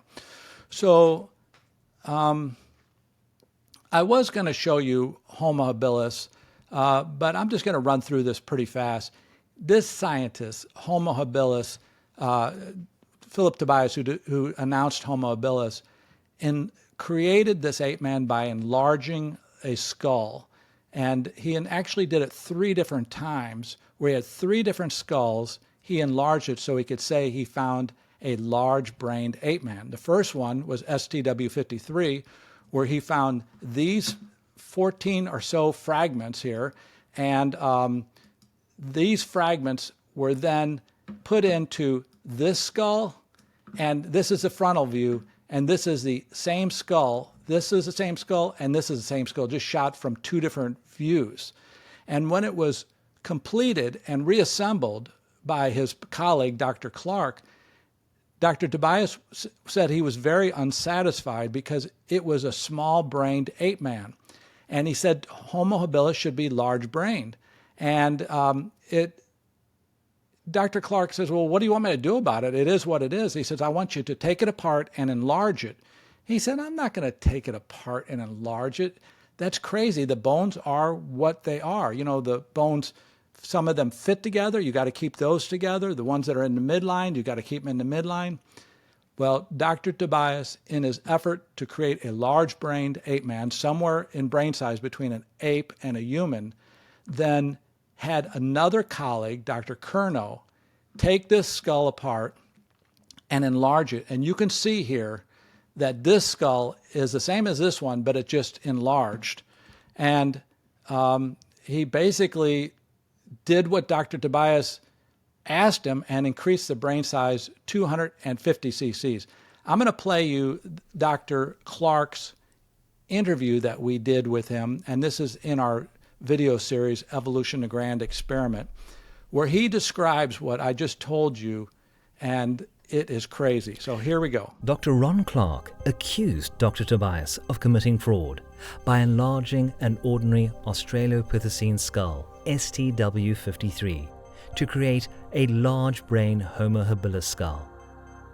He characterized it as a forgery, similar to the Piltdown Man fossil forgery. The Piltdown forgery actually was very clever. The STW53 forgery by Curnow and Tobias was stupid. In a recent interview, Dr. Clark described the events that led up to the fraud. Philip Tobias summoned me to his office and he said, I want you to make a new reconstruction of STW53. And I said, oh, why? And he said, well, I'm not happy with the brain size, it's too small. And I said, but that's the way it is, it can't be made any bigger. The anatomy shows that was the size of the brain case. He wanted it to be a Homo habilis. In fact, he kept publishing this as a Homo habilis. He then asked a research fellow that he just appointed there, Darren Curnow, he asked him to make a new reconstruction. And what Curnow did was he separated out this near contact here. He separated it out by 8 millimeters and made this wider. He flexed the parietal occipital contact here. He flexed it upward to make it bigger. He took apart other pieces as well and expanded it, and he moved this frontal bone forward to make it very elongated. It's totally false because there was no justification for what they did. It was simply Philip Tobias's ambition to make this into a Homo habilis. So, yeah, that was the first skull he enlarged, Dr. Tobias. The second skull he enlarged was the type specimen, the very first Homo habilis he found, called OH7. Again, his modus operandum and his intention here is to find a large brain ape man, and he enlarges the skulls each time. This is the picture of the type specimen OH7 of Homo habilis. And by the way, type specimens are very sacred you don't alter a type specimen because all scientists will use the type specimen to compare other fossils too. They'll come and bring their fossils to your museum and compare their fossils to your type specimen. So you don't alter a type specimen. But when I photographed this fossil, OH7, and got back home and compared my photographs to his photographs, I realized he had enlarged it and altered it. Now, first thing that I noticed was where fossil fragment B is non-existent. And now this is taken at a slightly different angle photograph. I didn't realize I would be comparing them. So bear with that slight difference of camera angle, but you see that B is missing. And I said, what happened to it? Where is it? What's going on here? Only to realize that B is plaster. He added plaster to the to the fossil to make it larger. Then, if that's not enough, in the real photograph, the color photograph, fragment A looks completely different than the rest of the skull. And I'm like, what's going on here? Now, what I did is in this next picture, we flipped the fossils over. Now, this is the outer surface of the skull. And now here's the inner surface of the skull. And you can see that fragment A doesn't look like it belongs. It's a different color, a different texture, and it's not connected by a straight line fit. In other words, if it was fit like a puzzle piece, unique shape, you would know that it's probably correct. But if it's a straight line, there's a lot of fragments that have straight lines. You could connect a straight line fossil piece to a skull and enlarge it that way. And you could tell also that he added plaster right here, but he colors the plaster in Photoshop dark so you don't realize there's plaster filling in to make the straight line connection. And when you go over to the other piece, that was a left skull piece, this is a right skull piece, same thing happens.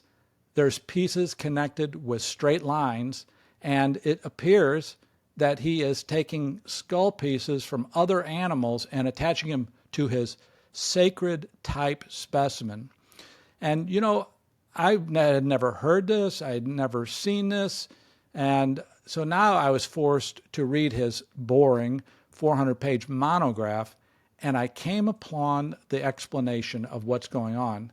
Is he wrote that on the skull pieces, they were pieced together from a number of fragments found separately.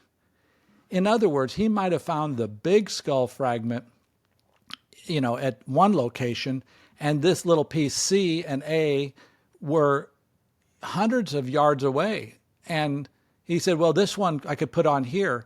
And so he is doing the same thing he did with the first Homo habilis skull, enlarging it by any means possible. And this would be only his second of 3 Homo habilis skulls that he altered.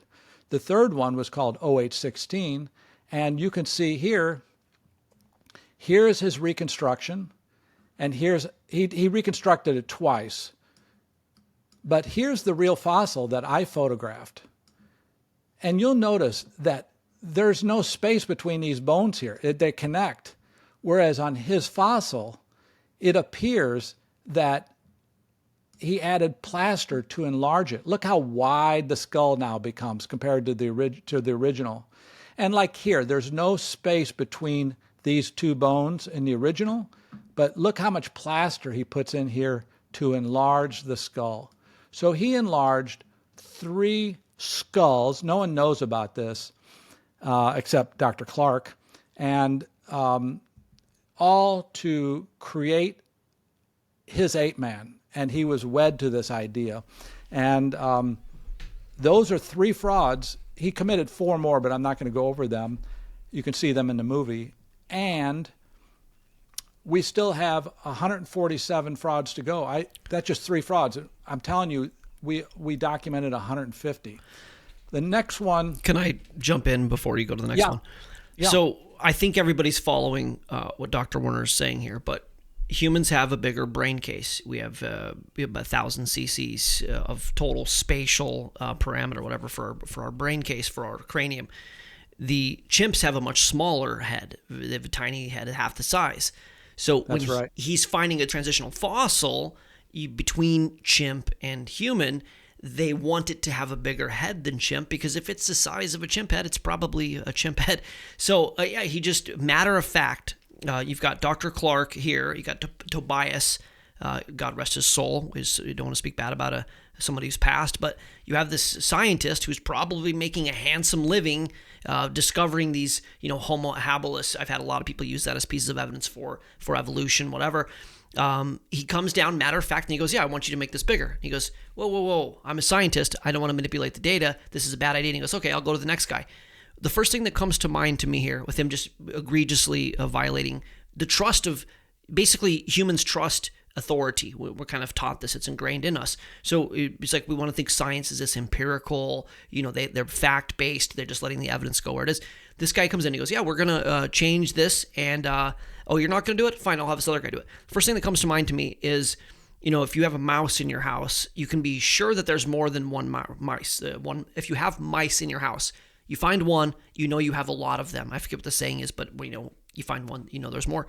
If this guy did this one time, not only was he probably habitually doing this, like a serial fraud guy, he potentially learned under someone else. There might even be, I don't want to sound too conspiracy here, but it's just kind of like, you mentioned the MO, modus operandi. It's like, yeah, we have a fossil. We can make this look like we want to. We're just going to fake this. Thankfully, we had the whistleblower here of Dr. Clark saying, I'm a scientist and I'm not going to do that.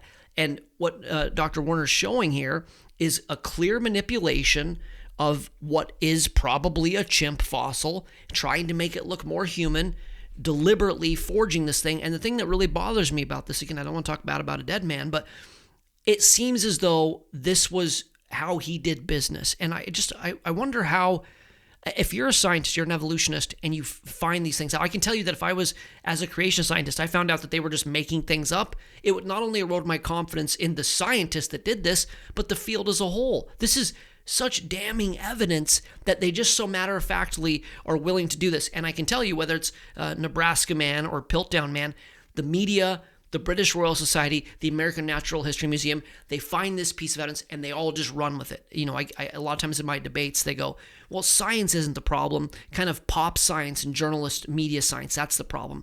Sure, maybe, but they're so quick to take this evidence and tell the whole world it's true, and then when it turns out being a fraud, they don't run out and redact it and go, hey, we were wrong. Just, people live, Dr. Werner, people live their whole lives. They go to school, they look at the evidence from Philip Tobias. People come on my live show and they constantly go, Homo habilis, and they go, this is fact, and it was actually perpetuated through lie and then taken through the megaphone of scientific journalism and broadcast as true. And you can live your whole life going, I want to believe in the Bible and I want to believe that God made Adam out of the dirt and we descend from Adam. But the scientists have disproven that. And it's exceedingly frustrating. And again, I'm going to tip my cap to you that you're finding these and exposing them, because they didn't disprove the Bible. They faked the evidence that they have to try to convince you this. And unfortunately, people live their whole life believing science and now disbelieving in the Bible because of these frauds.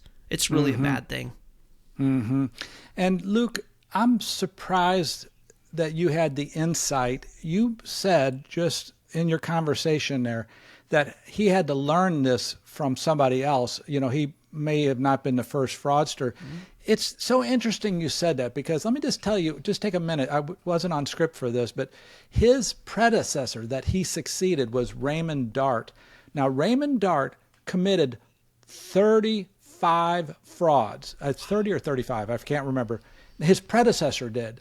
And his predecessor, Raymond Dart, in these 35 frauds, told another colleague, and we interviewed the other colleague about this conversation. Raymond Dart tells the third scientist, which is Robert Brain, who's on camera, who's in our video series, he says this. He says, Brain, meaning Dr. Robert Brain, never let the truth get in the way of a good story. Yeah. Unquote, Dr. Raymond Dart before he died. That quote actually comes from Huxley originally. Well, the truth, Charles, is in your book. If the facts don't fit, then, well, so much the worse for the facts.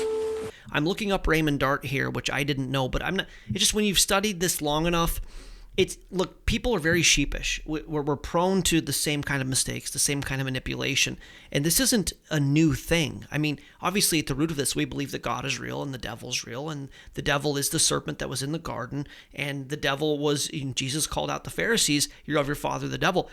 We are very manipulatable. The guy Yuval Noah Harari, very famous scientific philosopher, atheist, anti-God, pundit, and anti-theist. Actually, he calls humans programmable animals.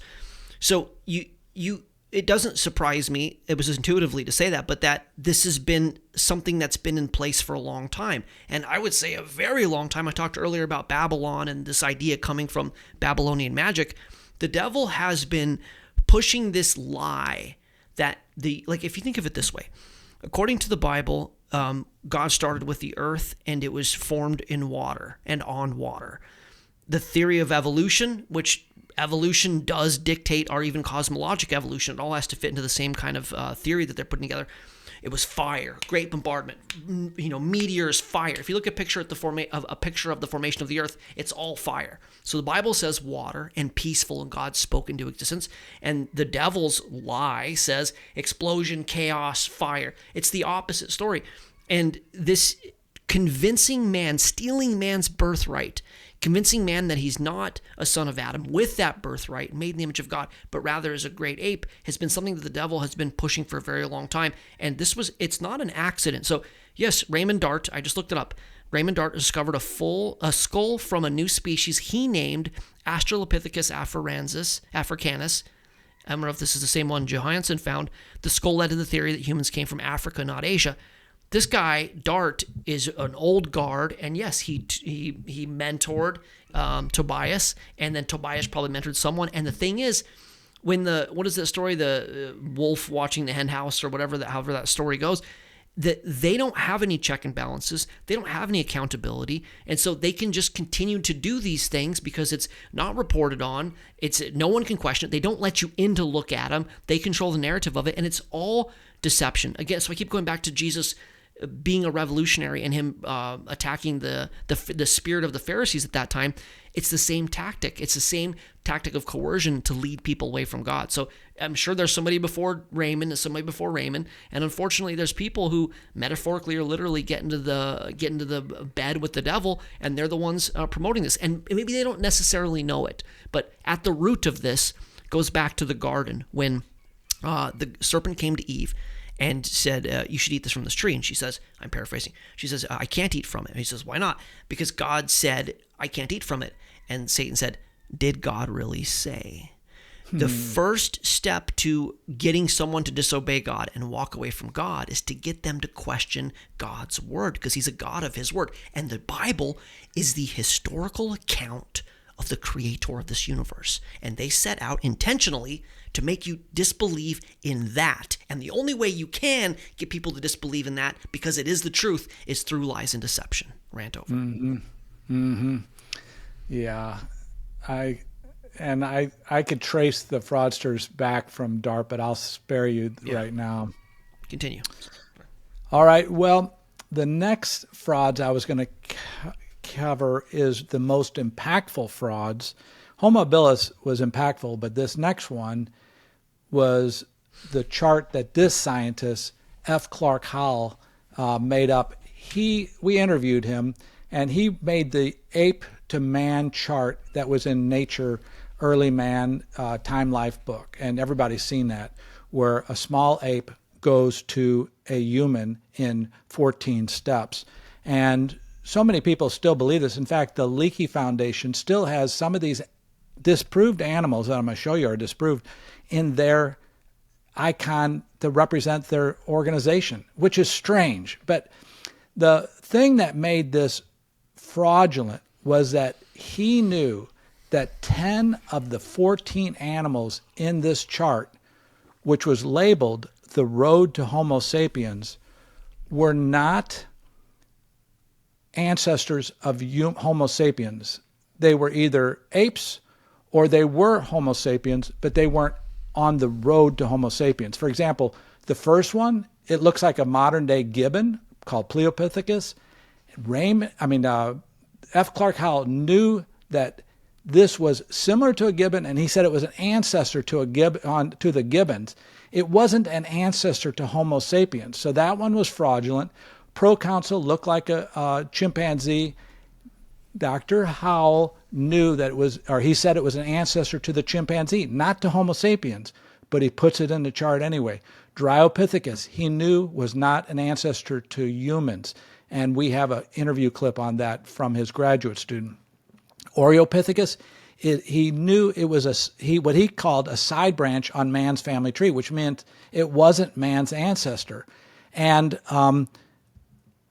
also Paranthropus, which is a gorilla-like animal, he makes him look standing upright here, but he knew that it was what he called a dead end to man's ancestry. It wasn't an ancestor to humans, but he placed that in the chart anyway. And then the last 5 animals, believe it or not, I can't believe I missed this the first two times I read his book. He knew the last 5 animals were Homo sapiens. In fact, this one here is called early Homo sapiens. So he knows it's Homo sapiens. You only get to put one Homo sapiens in a chart entitled The Road to Homo sapiens, but he puts 5. So 10 of the animals of the 14 he knew were fraudulent, and it turns out these others would be overturned or were frauds by other people. So all of the chart gets decimated, according to many evolution scientists that I interviewed.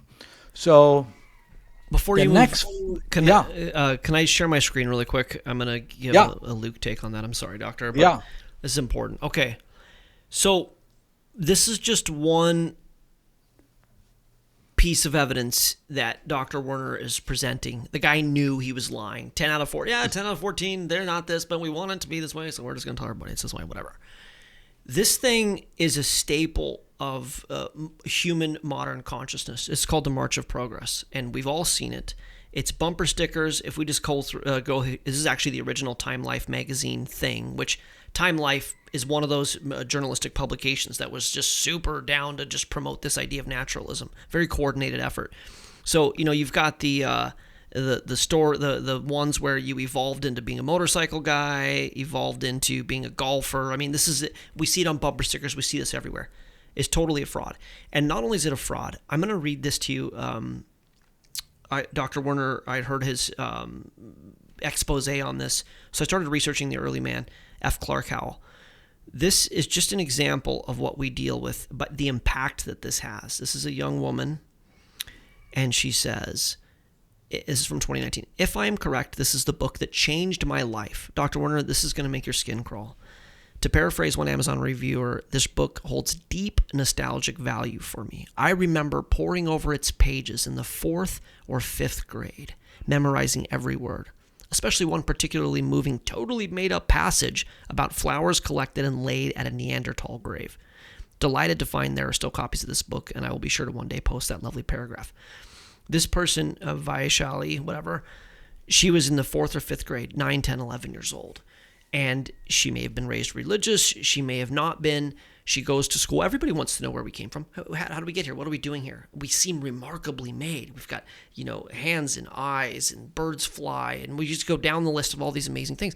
And you go, how do we get here? And you open up this book, The Early Man, where the scientists, as the authorities, they tell you, long time ago, in a galaxy far, far away, what is the fairy tale thing? Once upon a time, they tell you this. And they use little bits of science and a whole bunch of philosophy. It's a magic show. This thing and that thing. This is the actual evidence. They tell a story around it. This so affected her. She said it's the book that changed her life. For the rest of her life, she was a naturalist. I don't know for sure, so I'm obviously speculating. Maybe she's recanted since then. Maybe she found Jesus. Who knows? But this is the book that changed her life. I am an animal. I was put here by accident, and mutation and death and mistakes created me. And this is such a romantic story. She continues, I pored over every word, memorizing this. And this is my major problem with this. She wasn't 12, 15, 18. She wasn't learning this in university. She was a malleable mind, trusting the teachers as she rightly should, trusting the scientists as you would think she rightly should. And this writing, sorry for the rooster, we live on a farm here, this writing impacted her so thoroughly that she thought this way for the rest of her life, that they had figured out where man came from. And it comes from the lies of a man who knew that he was making up this march of progress that's indelibly imprinted in all of our consciousness. He made it up to support his worldview. Now, I would say to an atheist in this room, if I said to you, I'm going to make up some evidence for Noah's Ark, which I wouldn't have to because we actually have plenty of evidence for this, but I'm going to make up this thing, and then I'm going to write a book, and I'm going to force that it's taught to your children because I want your children to believe in the Bible. It doesn't, irrespective of the actual data, I'm going to make up data so your children believe or they know Noah's Ark happened. I can only imagine the firestorm this would cause. You would be so mad. And I ask you today to take the same standard and have, I'm a father of 2 children, and my child isn't in public education because I don't want them lied to about this origin story that you believe in and your religion. Let's separate church and state and stop lying to the children to get them to believe something about how they got here and what they're doing here that isn't supported by the data. This is, Carl, it's the biggest story nobody's talking about. This should be on the, if there was any intellectual integrity, if there was anybody actually interested in journalism, telling us the big story, the story that there's a co-opted, coordinated scientific agenda through lies and manipulation to get the children to disbelieve that the God of the Bible created them. This should be told by everybody, and I'm so grateful for your work again for exposing this. He's seeing these, he's taking the pictures himself of these fossils. He's talking to the scientists. This isn't, I'm handing it to you secondary, tertiary, a layer of information. This individual, Dr. Carl Werner, starting 30 years ago, he talked to these scientists. He exposed this. Your children were lied to, and you should be pissed off about it. You should be. And, I've concluded I'm done with evolution. Yeah. I'm so done. I've been lied to in college about it, and I've been lied to about all these fossils, right. And I'm just done. I'm done. It's just last person out, close the door, and turn off the lights. Really. Well, if you want to believe it, fine, but I'm leaving. Right, I'm the same way, and we have some issues with Young Earth creation, radiometric dating, ERVs. There's some things that's like, okay, I see that right now you have a piece of scientific evidence in favor of your theory. Congratulations, you've been working really hard, spent a lot of money trying to find this, but in time, it will also be exposed as a fraud, and the boy who cried wolf, they've cried wolf enough times here, Dr. Werner, that they are no longer trustworthy. It is no longer, we just are going to take them at their word, their newest discovery. We need to be critical of everything, and they have lost at the trust of, they should have lost the trust of the consumer, the people at large. They're the ones on the wrong side of history, and we can no longer take them at face value. They've lied to us enough time. We can't just blindly believe what they're saying anymore, especially with the kind of things you're going to keep showing us here.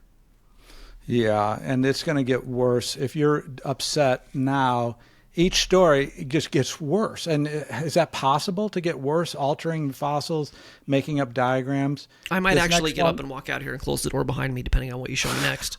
Make sure you turn off the lights. Make sure you turn off the lights.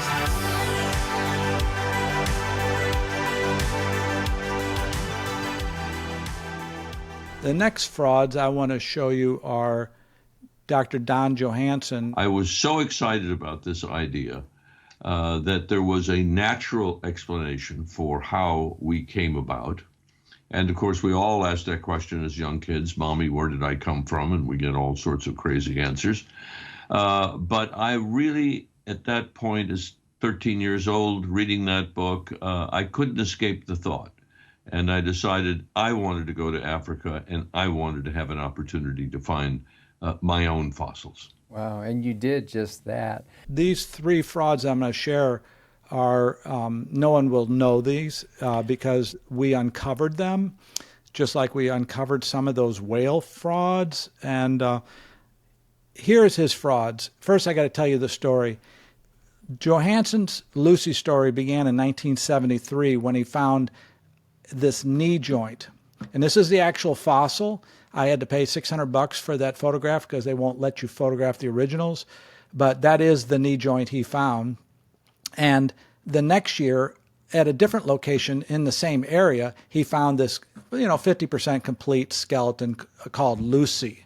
And his whole modus operandi for Lucy from this point forward, 1973, was, hey, I looked at this knee joint, and it is a human knee joint. It's a knee joint of someone who stood upright. Okay, now pay attention to this, what he's saying, because this is important for the rest of the discussion. He said, well, if Lucy's skeleton is only about 3.5 feet tall, but she had an upright walking knee, that means that Lucy walked upright. And I can tell you that true because I can see that the knee joint is human-like. It's from an upright walking creature. Now, not one person in your audience could refute that, because I don't think there's anybody in your audience, including me, that could spot the difference between an ape knee and a human knee.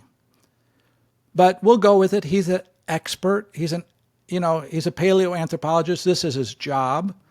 And he then said this next statement. He said, in the white font here, all detailed analysis of this joint indicated that this ape man or hominid possessing it, which the official species name is Australopithecus afarensis, that this ape man possessing it was fully capable of upright bipedal posture. So that's what I just told you. That's where he started, and that's where he ends, and that's where he's at right now. So, that the knee joint is human, and so that makes Lucy upright walking. So I understand this correctly. Paleontology isn't my specialty. We have a chimp. I know she's tiny. She's like 38 inches tall or something. She's got a tiny chimp head, irrespective of them wanting to make it bigger. The thing that should make us believe that Lucy is a transitional fossil is that she's walking upright, and this would be made evident by her knee bone, her pelvis, right? Am I understanding correctly? No, just the knee bone. Just the knee bone, okay. Yep. And I want to go with what you just said. The skull is the size of a chimp. The fingers are curved like a chimp. The arms are long like a chimp. Mm-hmm. The barrel-shaped chest is like a chimp. What about her feet? Do we know? The feet were flat-like, and we know that not only from Lucy's, a few bones they found, but they were flat-like a chimp, and the toes were curved like a chimp. Right. So it's chimp, chimp, chimp, chimp, chimp, chimp, chimp. Except for the knee, it's human. Okay. Mm-hmm. That is his intellectual argument from day one. And then he says all analysis means that every scientist that looked at this came to the same conclusion. And so Lucy was a 3.5 foot tall creature, but he walked upright. Well, Debbie and I did something crazy. We jumped on an airplane in St. Louis and flew to Paris and interviewed his partner, Dr. Yves Coppens. Now, you have to understand, Dr. Coppens and Johansen were the co-directors of the AFAR dig where Lucy's knee joint and Lucy was found. They are intimate as far as their job, and Johansen is known in the United States as the scientist who found Lucy, but in Europe, his partner, Yves Coppens, is thought of that same role, that Yves Coppens is famous because he found Lucy. That's how they associate with him, even though Johansen specifically found the bones. But Yves Coppens is Johansen, but lives in a different country, okay? So we went there totally open-minded, didn't think we'd find anything, but we just go do these secondary and tertiary interviews, and a lot of times you keep peeling the layers back, and it gets worse and worse of the adulterer's story. So we interviewed and say, Dr. Coppens, the knee joint of Lucy, was it human-like or ape-like? Knowing that he's going to say the knee joint of Lucy is human, and that's why we know it's an ape man. But he says the opposite. He says the knee joint of Lucy, and we got this on tape, and you can see it in our video series, the 8-part series. The knee joint of Lucy was an unstable ape-like knee, not a Homo knee. The knee joint is more ape-like. That should make you just sit up. If you're an evolutionist, you realize you've been lied to. And he said all analysis. Well, his partner's analysis didn't come up with that conclusion. It came up with the opposite conclusion. And we also interviewed another person, Dr. Duane Gish, a creationist who attended lectures given by Dr. Johansen at Berkeley and to his graduate students. And he did an analysis. He, meaning Johansen, did an analysis of the knee joint and showed the results. It was a multivariate analysis and using computer and measurements of the knee joint. And Johansen's analysis showed it was an ape knee. I'm just trying to give you the field. It's this is I want you to have amnesty to speak, but this is outrageous. It's outrageous. It's outrageous because that's all I heard for 40 years. That Lucy walked upright. Why did she walk upright? Because she had a human-like knee. And then when you realize, no, that's not true at all. It's not even close to true. So I've researched Johansen way too much, unfortunately, for my own liking. But he is an anti-theist. There's a lecture. I actually have a video on my YouTube channel exposing Donald Johansen. He hates God. He hates the God of the Bible. He thinks Christianity is the worst. He thinks creationism is the worst. He promotes the idea that there is a religion which is basically worshiping the earth and we all need to make sacrifices. Obviously ends up getting into climate change and stuff. That tonight I'm going to propose that all of us begin to make some real sacrifices. Sacrifices to Mother Nature, who will, unlike the false gods to whom we have made sacrifices, Mother Nature will reward you. I'm no fan of the man at all. I'm going to share a couple things here to give you an idea of where this man is in his spiritual walk. It's kind of quiet, but here we go. Well, if you go to the Creation Museum, there she is. She's a four-legged walking quadrupedal knuckle walker because of Dr. Ham. So this is at the Creation Museum, Dr. Ken Ham. He's got, is Lucy your ancestor? He's showing the actual evidence for Lucy being a chimpanzee. Donald Johansen's obviously upset about it. I don't know what he got a doctorate in. I don't know what he got his doctorate in, but it may have been one of those things you get at Sears. But there ain't no way. Ain't no way. That's a good use of words. Double negative, which means he actually confirmed. Interesting that she did walk on her knuckles. But anyways, Donald Johansen's pissed off. You've challenged his discovery. There ain't no way. All right, good science there, Doc. Continue. On four legs. So a child goes in and sees this and is impressed by it. The child doesn't know one way or another. My grandchild, Brendan, went to the California Academy of Sciences. He's 3 years old with his father. And his father said, well, let's take a picture next to Lucy, where your grandfather, the thing you found, that he found. And he refused to have his picture taken until I would come stand next to it. And he knows that Lucy walked upright. Doesn't bother him. Knows. He didn't bother him that she's very old. It didn't bother him. He thought it was so neat that she came from apes. She came from apes. So it's terribly important that we don't shut these minds down so early. Because as you shut them, the longer you have a mind that's shut down, the more time there is for bigotry to develop. Okay. I could go on an hour rant on this. I'll make it quick. In Donald Johansen's estimation, you can have children, you require that children go to his religious institution, his temple, and see his Lucy, which, by the way, oh man, I'm going to go off the rails here, Doctor. I'm sorry. Stay tuned. This is going to get weird. Okay, I'll show this.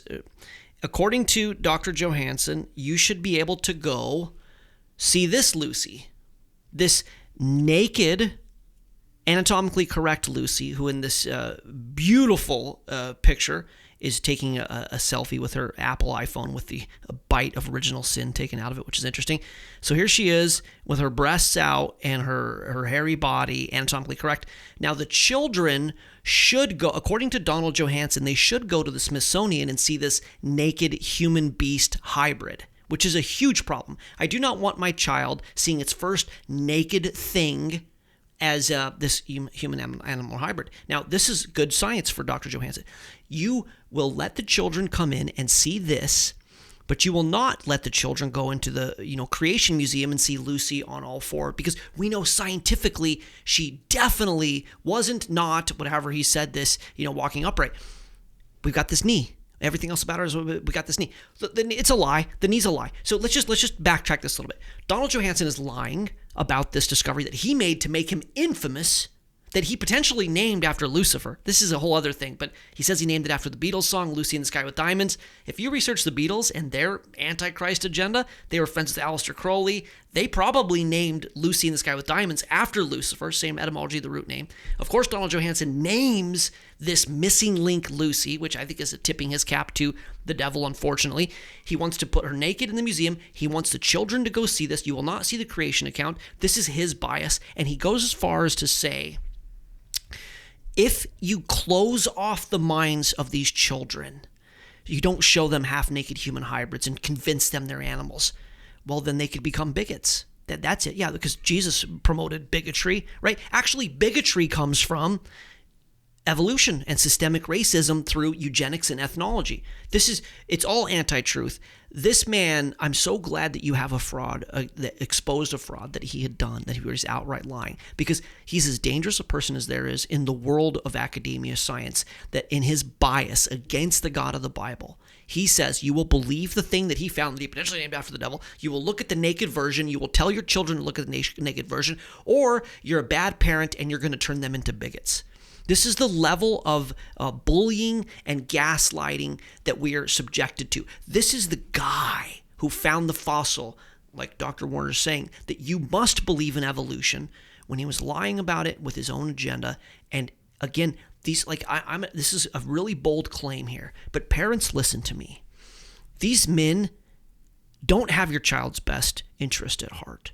They are trying to change what your child believes about this reality. 70% of all college graduates do not believe in the Bible, and it's not an accident.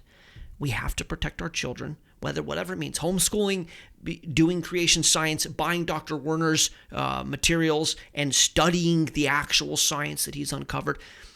We just put our kids in there and we go, everything's okay. No, Donald Johansen wants your child to believe what he believes, and that man hates the God of the Bible. Darwin, if he were alive today, would probably be very happy with this poster.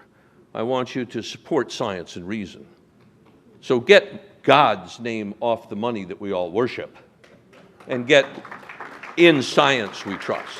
I don't think we'll do that, but we do need to get that name off of our money. This is a very deceptive, when I was talking about this being from the devil, this isn't something light. What Dr. Werner is exposing is like almost predatory behavior. It's really bad. And again, God bless you for exposing this. I want to hear more. Yes, I'm tilted. Yes, I have all the adrenaline I need to go as long as you want. This is remarkable what we're sharing. The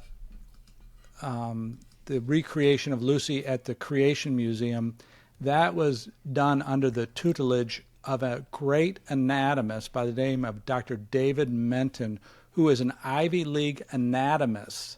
He was actually a friend of mine, and he put Lucy down on all fours based on the anatomy. He knew anatomy more than Dr. Johansen did. Mm-hmm. And so, but Johansen saying, it's just some ignorance that made them put Lucy as an ape. But no, that was an anatomist. Now, you did make a misstatement, Luke. I want to correct you. You said Dr. Johansen did one fraud. No, that was the first of 3. Oh, no. That was just the first of 3. And I have to do the other 2 frauds because they're more outrageous than what I just showed you, if that's possible. Let me go to back to my presentation, my screen share here. Now, the second fraud dealt with the Laetoli footprints in the country Tanzania, which is 2 countries away from where Lucy was found. They found a trackway of human footprints. It looks like 2 people just walked down the beach. And now these are nowhere near where Lucy was found. They're 1,000 miles and 2 countries away. But Dr. Johansen said that these footprints proved that Lucy walked upright. Now, how would that be? How could footprints 1,000 miles from where Lucy was found prove that Lucy walked upright? That's crazy talk. Well, here is why.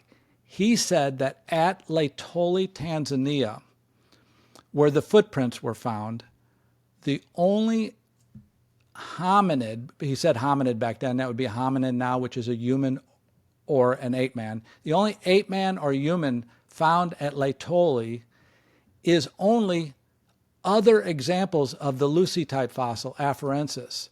So at where they find the footprints, they only find other fossils of Lucy, meaning that who else could have made the footprints if that is the only animal found there? Now, it's a little bit of a hollow argument based on negative evidence. Right. How do you know you didn't find a human there? Maybe the human was there and walked off and you just didn't get them fossilized.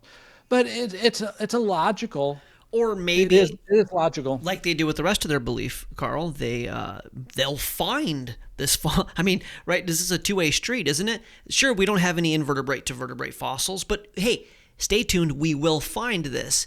Couldn't you say the same thing here, Dr. Donald Johansson? That yeah, sure, you haven't found them yet. You think this is case closed? Isn't your whole belief system in we will find this in time? That's quite a double standard. It is a double standard, but you don't even need to go there because what is on your screen is a fraud. Now, do you see anything fraudulent about it? Probably not. Probably not the rest of the world either. Now, this is a blood-curdling story. So Debbie and I, every story I have, then Debbie and I got on a plane and flew. You're like Indiana Jones and wife. It's amazing. So Debbie and I got on a plane and flew to Tanzania, and we met with the former director of the National Museum in Dar es Salaam, and we asked him, could we photograph the entire collection, every fossil that was found at Laetoli?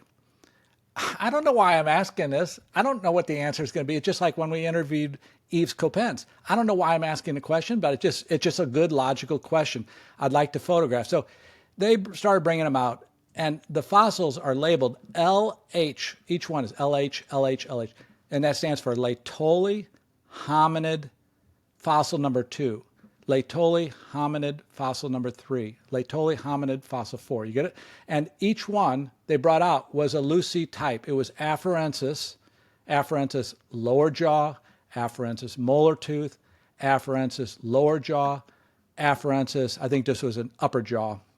It's inverted. But yeah, and so it's like, this is taking us hours and hours. Bring out a fossil from the vault. We photograph it. He puts it back. Bring out the next one. I mean, talk about a boring life. I live a boring life because, this is just arduous. Until we got to about the second or third hour of doing this, and he brings out LH. By the way, LH1 through LH17 were all Lucy. And so it just more or less corroborated that Lucy was the only animal there found. Then he brings out the next fossil, LH18. What does he bring out? This skull. This is my photograph. LH18. What is it? It's a Homo sapiens. Where was it found? At Laetoli.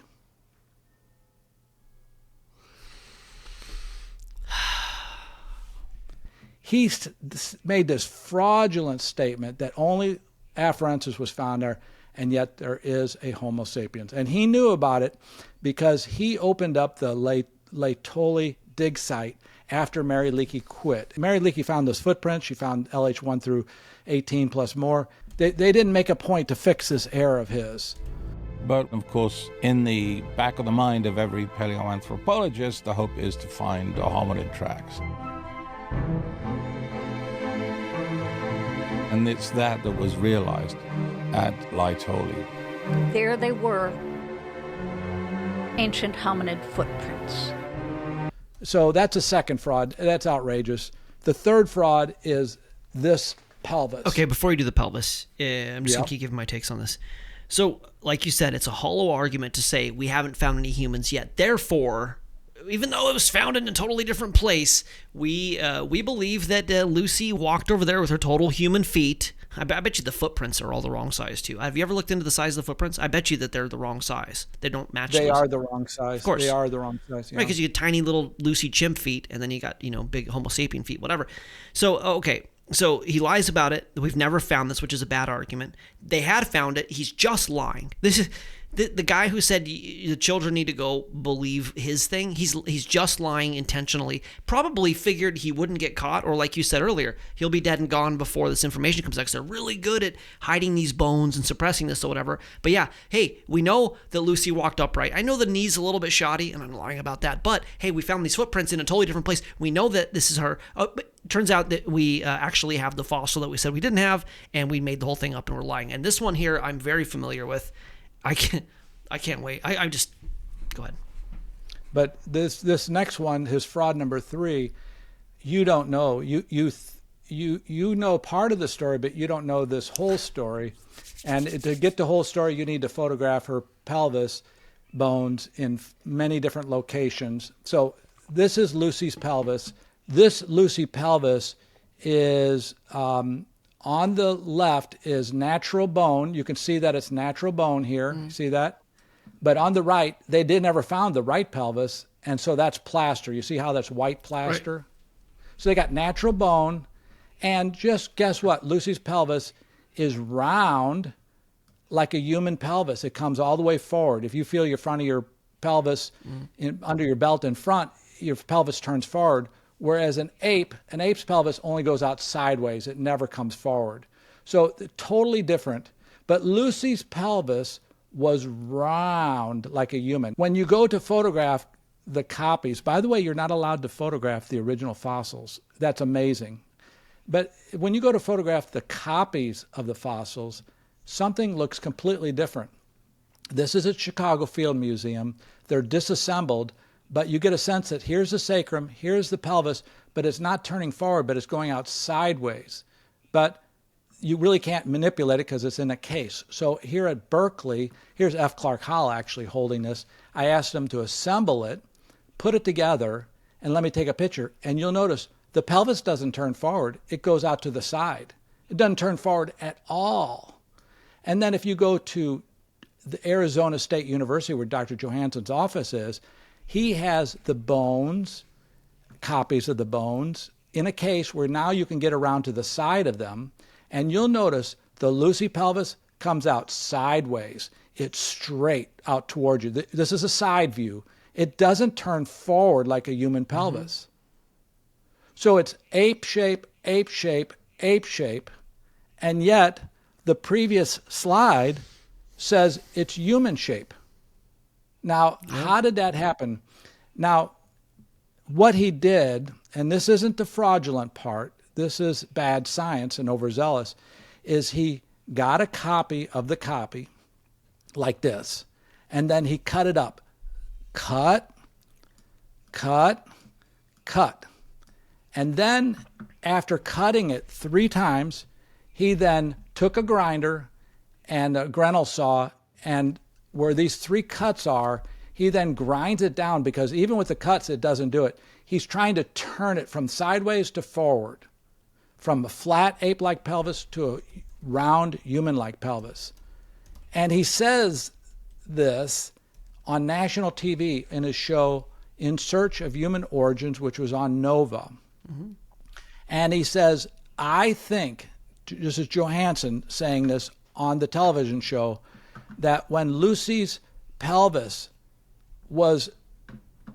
fell into the lake when Lucy died, an animal stepped on it and changed it from a flat pelvis to a round pelvis. After Lucy died, some of her bones lying in the mud must have been crushed or broken, perhaps by animals browsing at the lakeshore. It changed when an animal stepped on it. It moved from an ape shape to a human shape. That just, that's stupid. That's just stupid, stupid, stupid.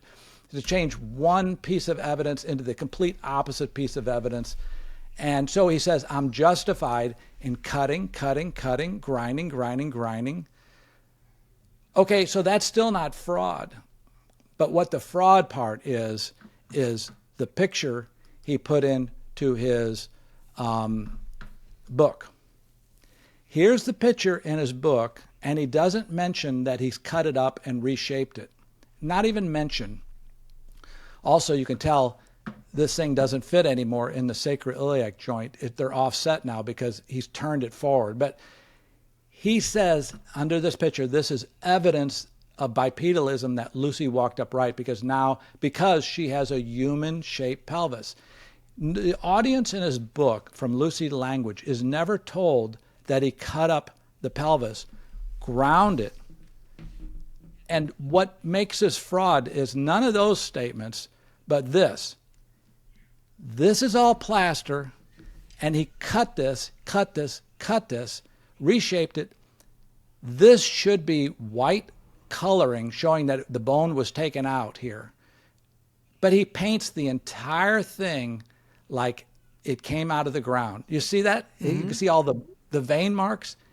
He fraudulently painted. He didn't need to paint this. He should have had this white over here and showed where he cut it. But he dry labs that, makes the story more believable, and shows you basically a human pelvis when it truly came out as a chimp pelvis. And he even says on his show, this is a problem. The knee joint says Lucy walked upright, which the knee joint doesn't say that. But the pelvis suggests it's ape-like, so I have to change its shape, you know. This is why I'm done with evolution. This is just 5 or 10 examples. Lie after lie after fraud after fraud. I am so nauseated by what they've done and how they've kept this. This is a good clip. Have you seen the clip? You've seen it. I'll play it real quick for those. And this is like somebody's reaction to it, so hopefully they actually let it play through. But the thing that I mean, in addition to just like watching the like fix the fossil, afterwards he says something like, and after we totally manipulated it, it fit perfectly. It's so, and he says it with such like so much like hubris. He's like, sure, we had to change the data, but this is what we do here, so we're really good at it. The perfect fit was an illusion that made Lucy's hip bone seem to flare out like a chimp's. But all was not lost.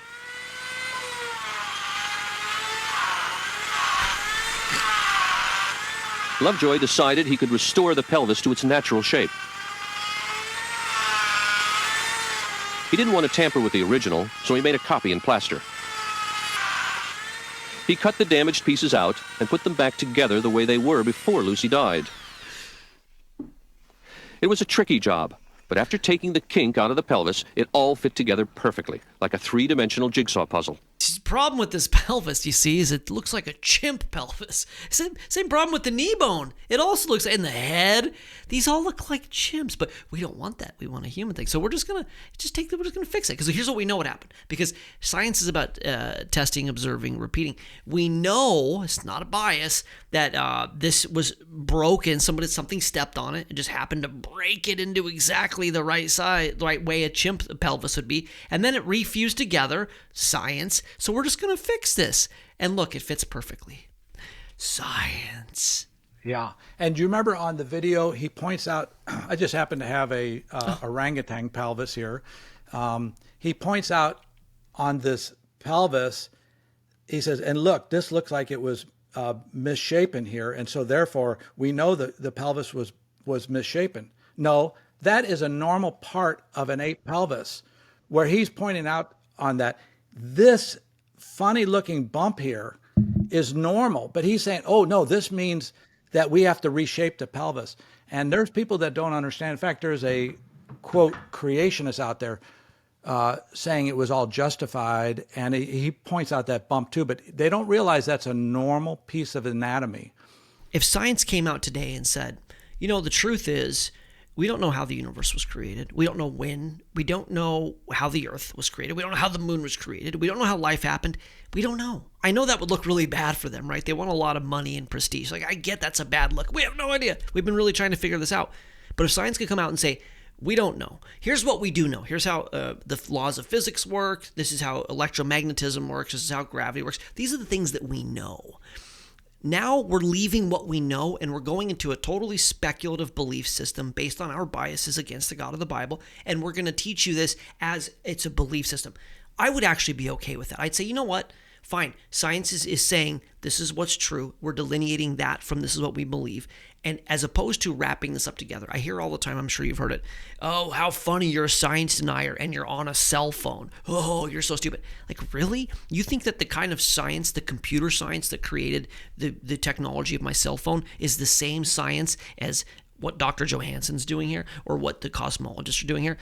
Science is culpable in this because they have taken both versions, which is speculative origins and actual physical repeatable science, and they've melded them together, and they've told you that if you believe in the technology that creates your cell phone, you believe that Lucy is definitely the intermediary fossil. And they've been fine with lying to your children about this. And it's time, I love what Dr. Werner is saying, it's time for a revolution. It's time for us to take the truth back. It's time for us to be transparent with our children and to make sure that we're not just blindly trusting these individuals particularly who have been lying to us long enough that we need to take back. We're trying to with VOR. We're trying to make Christianity cool. We're trying to make people have confidence in the Bible. The Bible is the cool story. The Bible is the truth. And the science, if we could have spent all this time working on the science of Adam and Eve, which we found, right? Mitochondrial Eve, Y chromosomal Adam, the science of the flood, which we found, catastrophic flooding everywhere, why we even have fossils, this happening a lot more recently. If we could have spent this time actually looking at what the data says instead of expending all of these resources to try to prove or validate their theory, we could have maybe actually done some really good science. So anyways, we're excited because we're making progress, and because the information is available to everyone now, this theory is dying off. And because the only way it was being promoted was through the control of information, and now people have the access to information, and we have individuals like Dr. Werner here who are showing the world that the version that we were sold was a bill of goods, and now we can reclaim the truth when the truth is Jesus and the truth is the Bible. Rant over. Yeah. I would pray that the parents of the people that believe in creation would take the next step. And by the way, I don't need money, and I never ask for money. I never get gifts. I do this on my own dime, on my own time. I lose money. So please don't think, oh, now he's going to try to sell me something. That's not what I give a hoot about. What I care about is that your children learn the truth. And if I have this information, and you have it, but your kids don't have it, you're dead. Mm-hmm. The future of our society is dead. The kids have to get it. I want to do a hard sell here, which is really not a hard sell. We have 4 books that would walk them through evolution. This one is called Evolution, the Grand Experiment. Each of the books is full color. Beautiful. It has about 900 photographs in it. And if you go through the 4 semesters of homeschool or in a school, organized school, Living Fossils, where it shows you all the fossils that were found with the dinosaurs that look modern. And then our latest series on human evolution. I got the soft cover version here. I just want to show you how easy this is to read. It's all pictures. It's the pictures I showed you tonight. This is meant for a plumber to teach his kid, a non-high school graduate to read, a 7th grader on up to read, and everybody will be able to understand it. It's not a heady thing. It's all true, but I wrote it so that everybody can understand it. And I guarantee you, if you take your children through the 4 semesters of our science, it's kind of like anthropology and paleontology, you can call them that, they will be rock solid and they'll be ready for their professors, and they can call them out on all this stuff. If you don't, they're going to be rudderless, like I was. Rudderless. They won't have an argument. They won't have, unless they're listening to Luke 24 hours a day, they won't have any of the arguments, and they're going to get swallowed up, and it's going to be a bad ending for everybody, including the entire family, if your kids don't get the truth. So I beg you, if you have the ability to teach somebody, either homeschool or you're involved in a school network, whatever, please, or you're a grandparent, you teach your grandkids during the summertime, please, please, please do the 4 semesters, and your kids will be rock solid and they will be ready to go. If you feel led, it's not about getting him money necessarily, but it's about supporting people in this industry that are providing this information. And if you just can prepare your child, this is what I would really want to say with this. Your children are going to be exposed to Donald Johanson. I was so excited about this idea that there was a natural explanation for how we came about. And of course, we all ask that question as young kids, Mommy, where did I come from? And we get all sorts of crazy answers. Here we have the absolute proof that our creator was nature, just as Darwin suggested all life was on this planet. Of course, we created God in our image. He didn't create us in his image. And still am an atheist, and I think that religion is probably in so many ways the root of so much evil that we see in this world.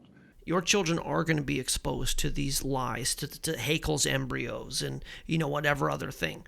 You have to do your due diligence as a parent to prepare these children. And what will happen is if they do this research and they know these things, they might go to school and say, hey, Mr. Whoever, Mrs. Whoever, I've heard this and this and this. And they might even actually start a discussion. They might be able to give a refutation. Equipping the children to know this. And sure, as they get older, they may walk away from the faith. But knowing this information, bringing it up in school, watching the teachers attack them or gaslight them, and having that thing where you go, wow, I'm on the side of the truth and they want to censor me, could be a huge a bit of importance. I was having a debate with a guy last night on TikTok who was 19, and he didn't know anything about human civilization beginning 5,000 years ago. He didn't know anything about how fossils were formed. He didn't know anything about how the human population growth tracks back to 5,000 years ago. He didn't know anything about these pieces of evidence in favor of it, and he was immediately like, wow, this is a really compelling evidence. You look at what Dr. Werner's work, if you can afford it and you can go and purchase this for your children, for discussion, whatever, it supports what he's doing, and it'll help you with your children to prepare them for what they're going to go into, which is going to be an intellectual assault, sorry to say this, on what they believed. And it's, I said earlier, 70% of university graduates do not believe in the Bible. And that is a horrifying thing that we have to really reconcile as parents. A lot of this happens by what happened to Dr. Werner, in which you're smart, you go into school and they tell you have to believe this and you can't question it. Well, now you can question it because of the work of this awesome man and the faithfulness of himself and his wife. And I can't encourage you enough to support what he has done. I know he's not going to ask for money. 1 book sale, 10 book sales, it's not going to change anything, but look, everybody wins if we can get this out there. It would be great if you could maybe coordinate it with a homeschool teaching group. We have one on our Discord. We're going to buy one for our Discord because we do it's kind of like a one-room classroom on our Discord. There's ways to do this. The children need to see the refutation for what they're going to be fed. Has to happen. So all of the links, Dr. Werner, will be in my description here. I'm hoping that we can have him on again. We could talk for 30 hours, 40 hours?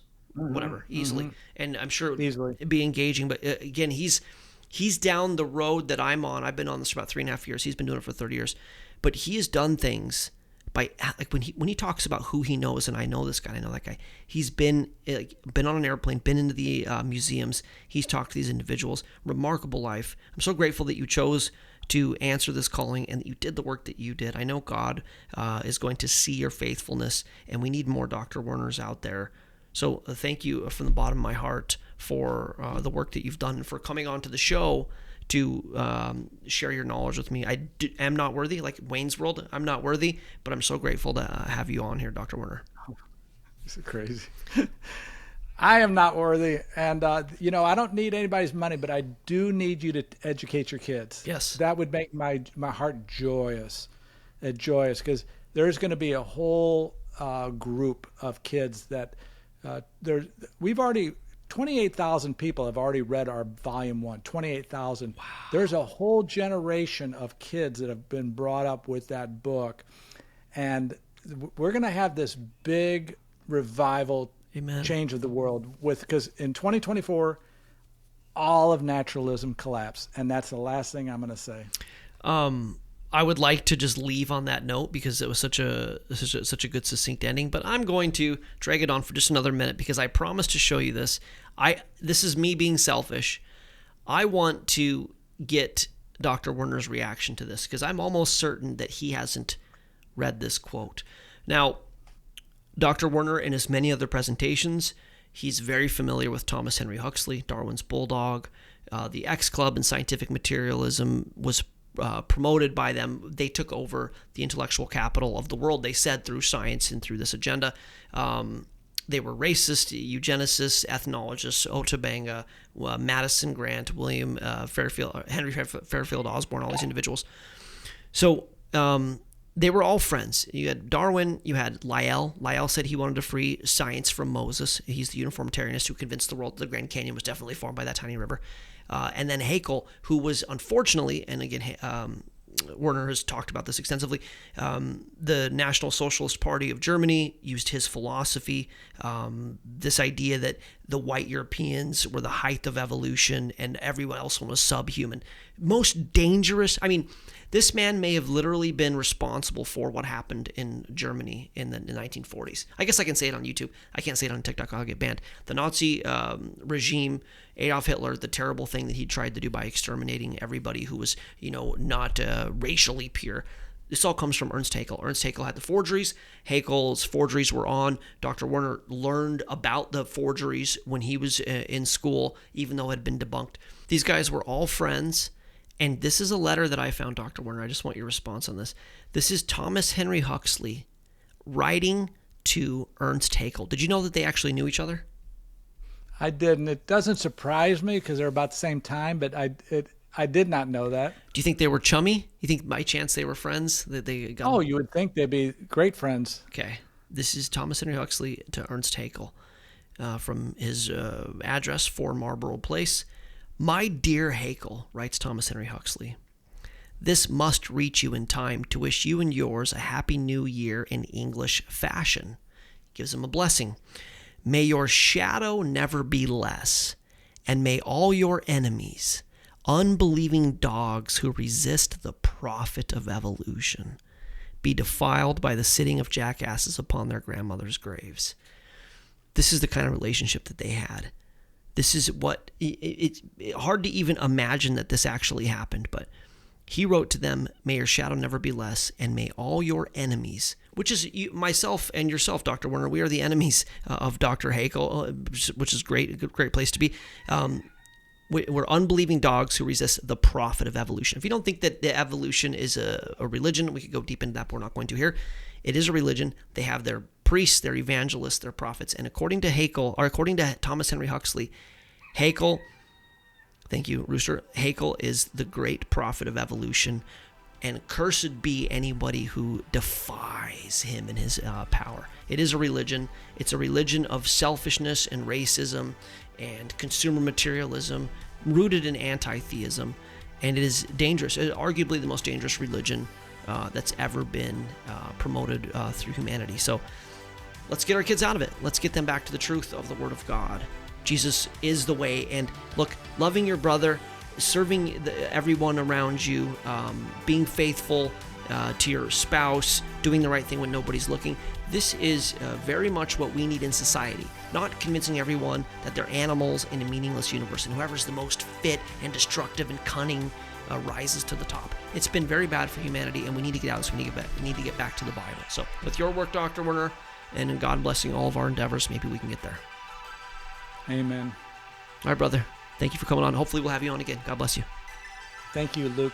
Really appreciate you having me on. Yes, sir. And with that, we're going to close chapter 1 of the VOR Dr. Werner discussion. God bless you guys and transmission.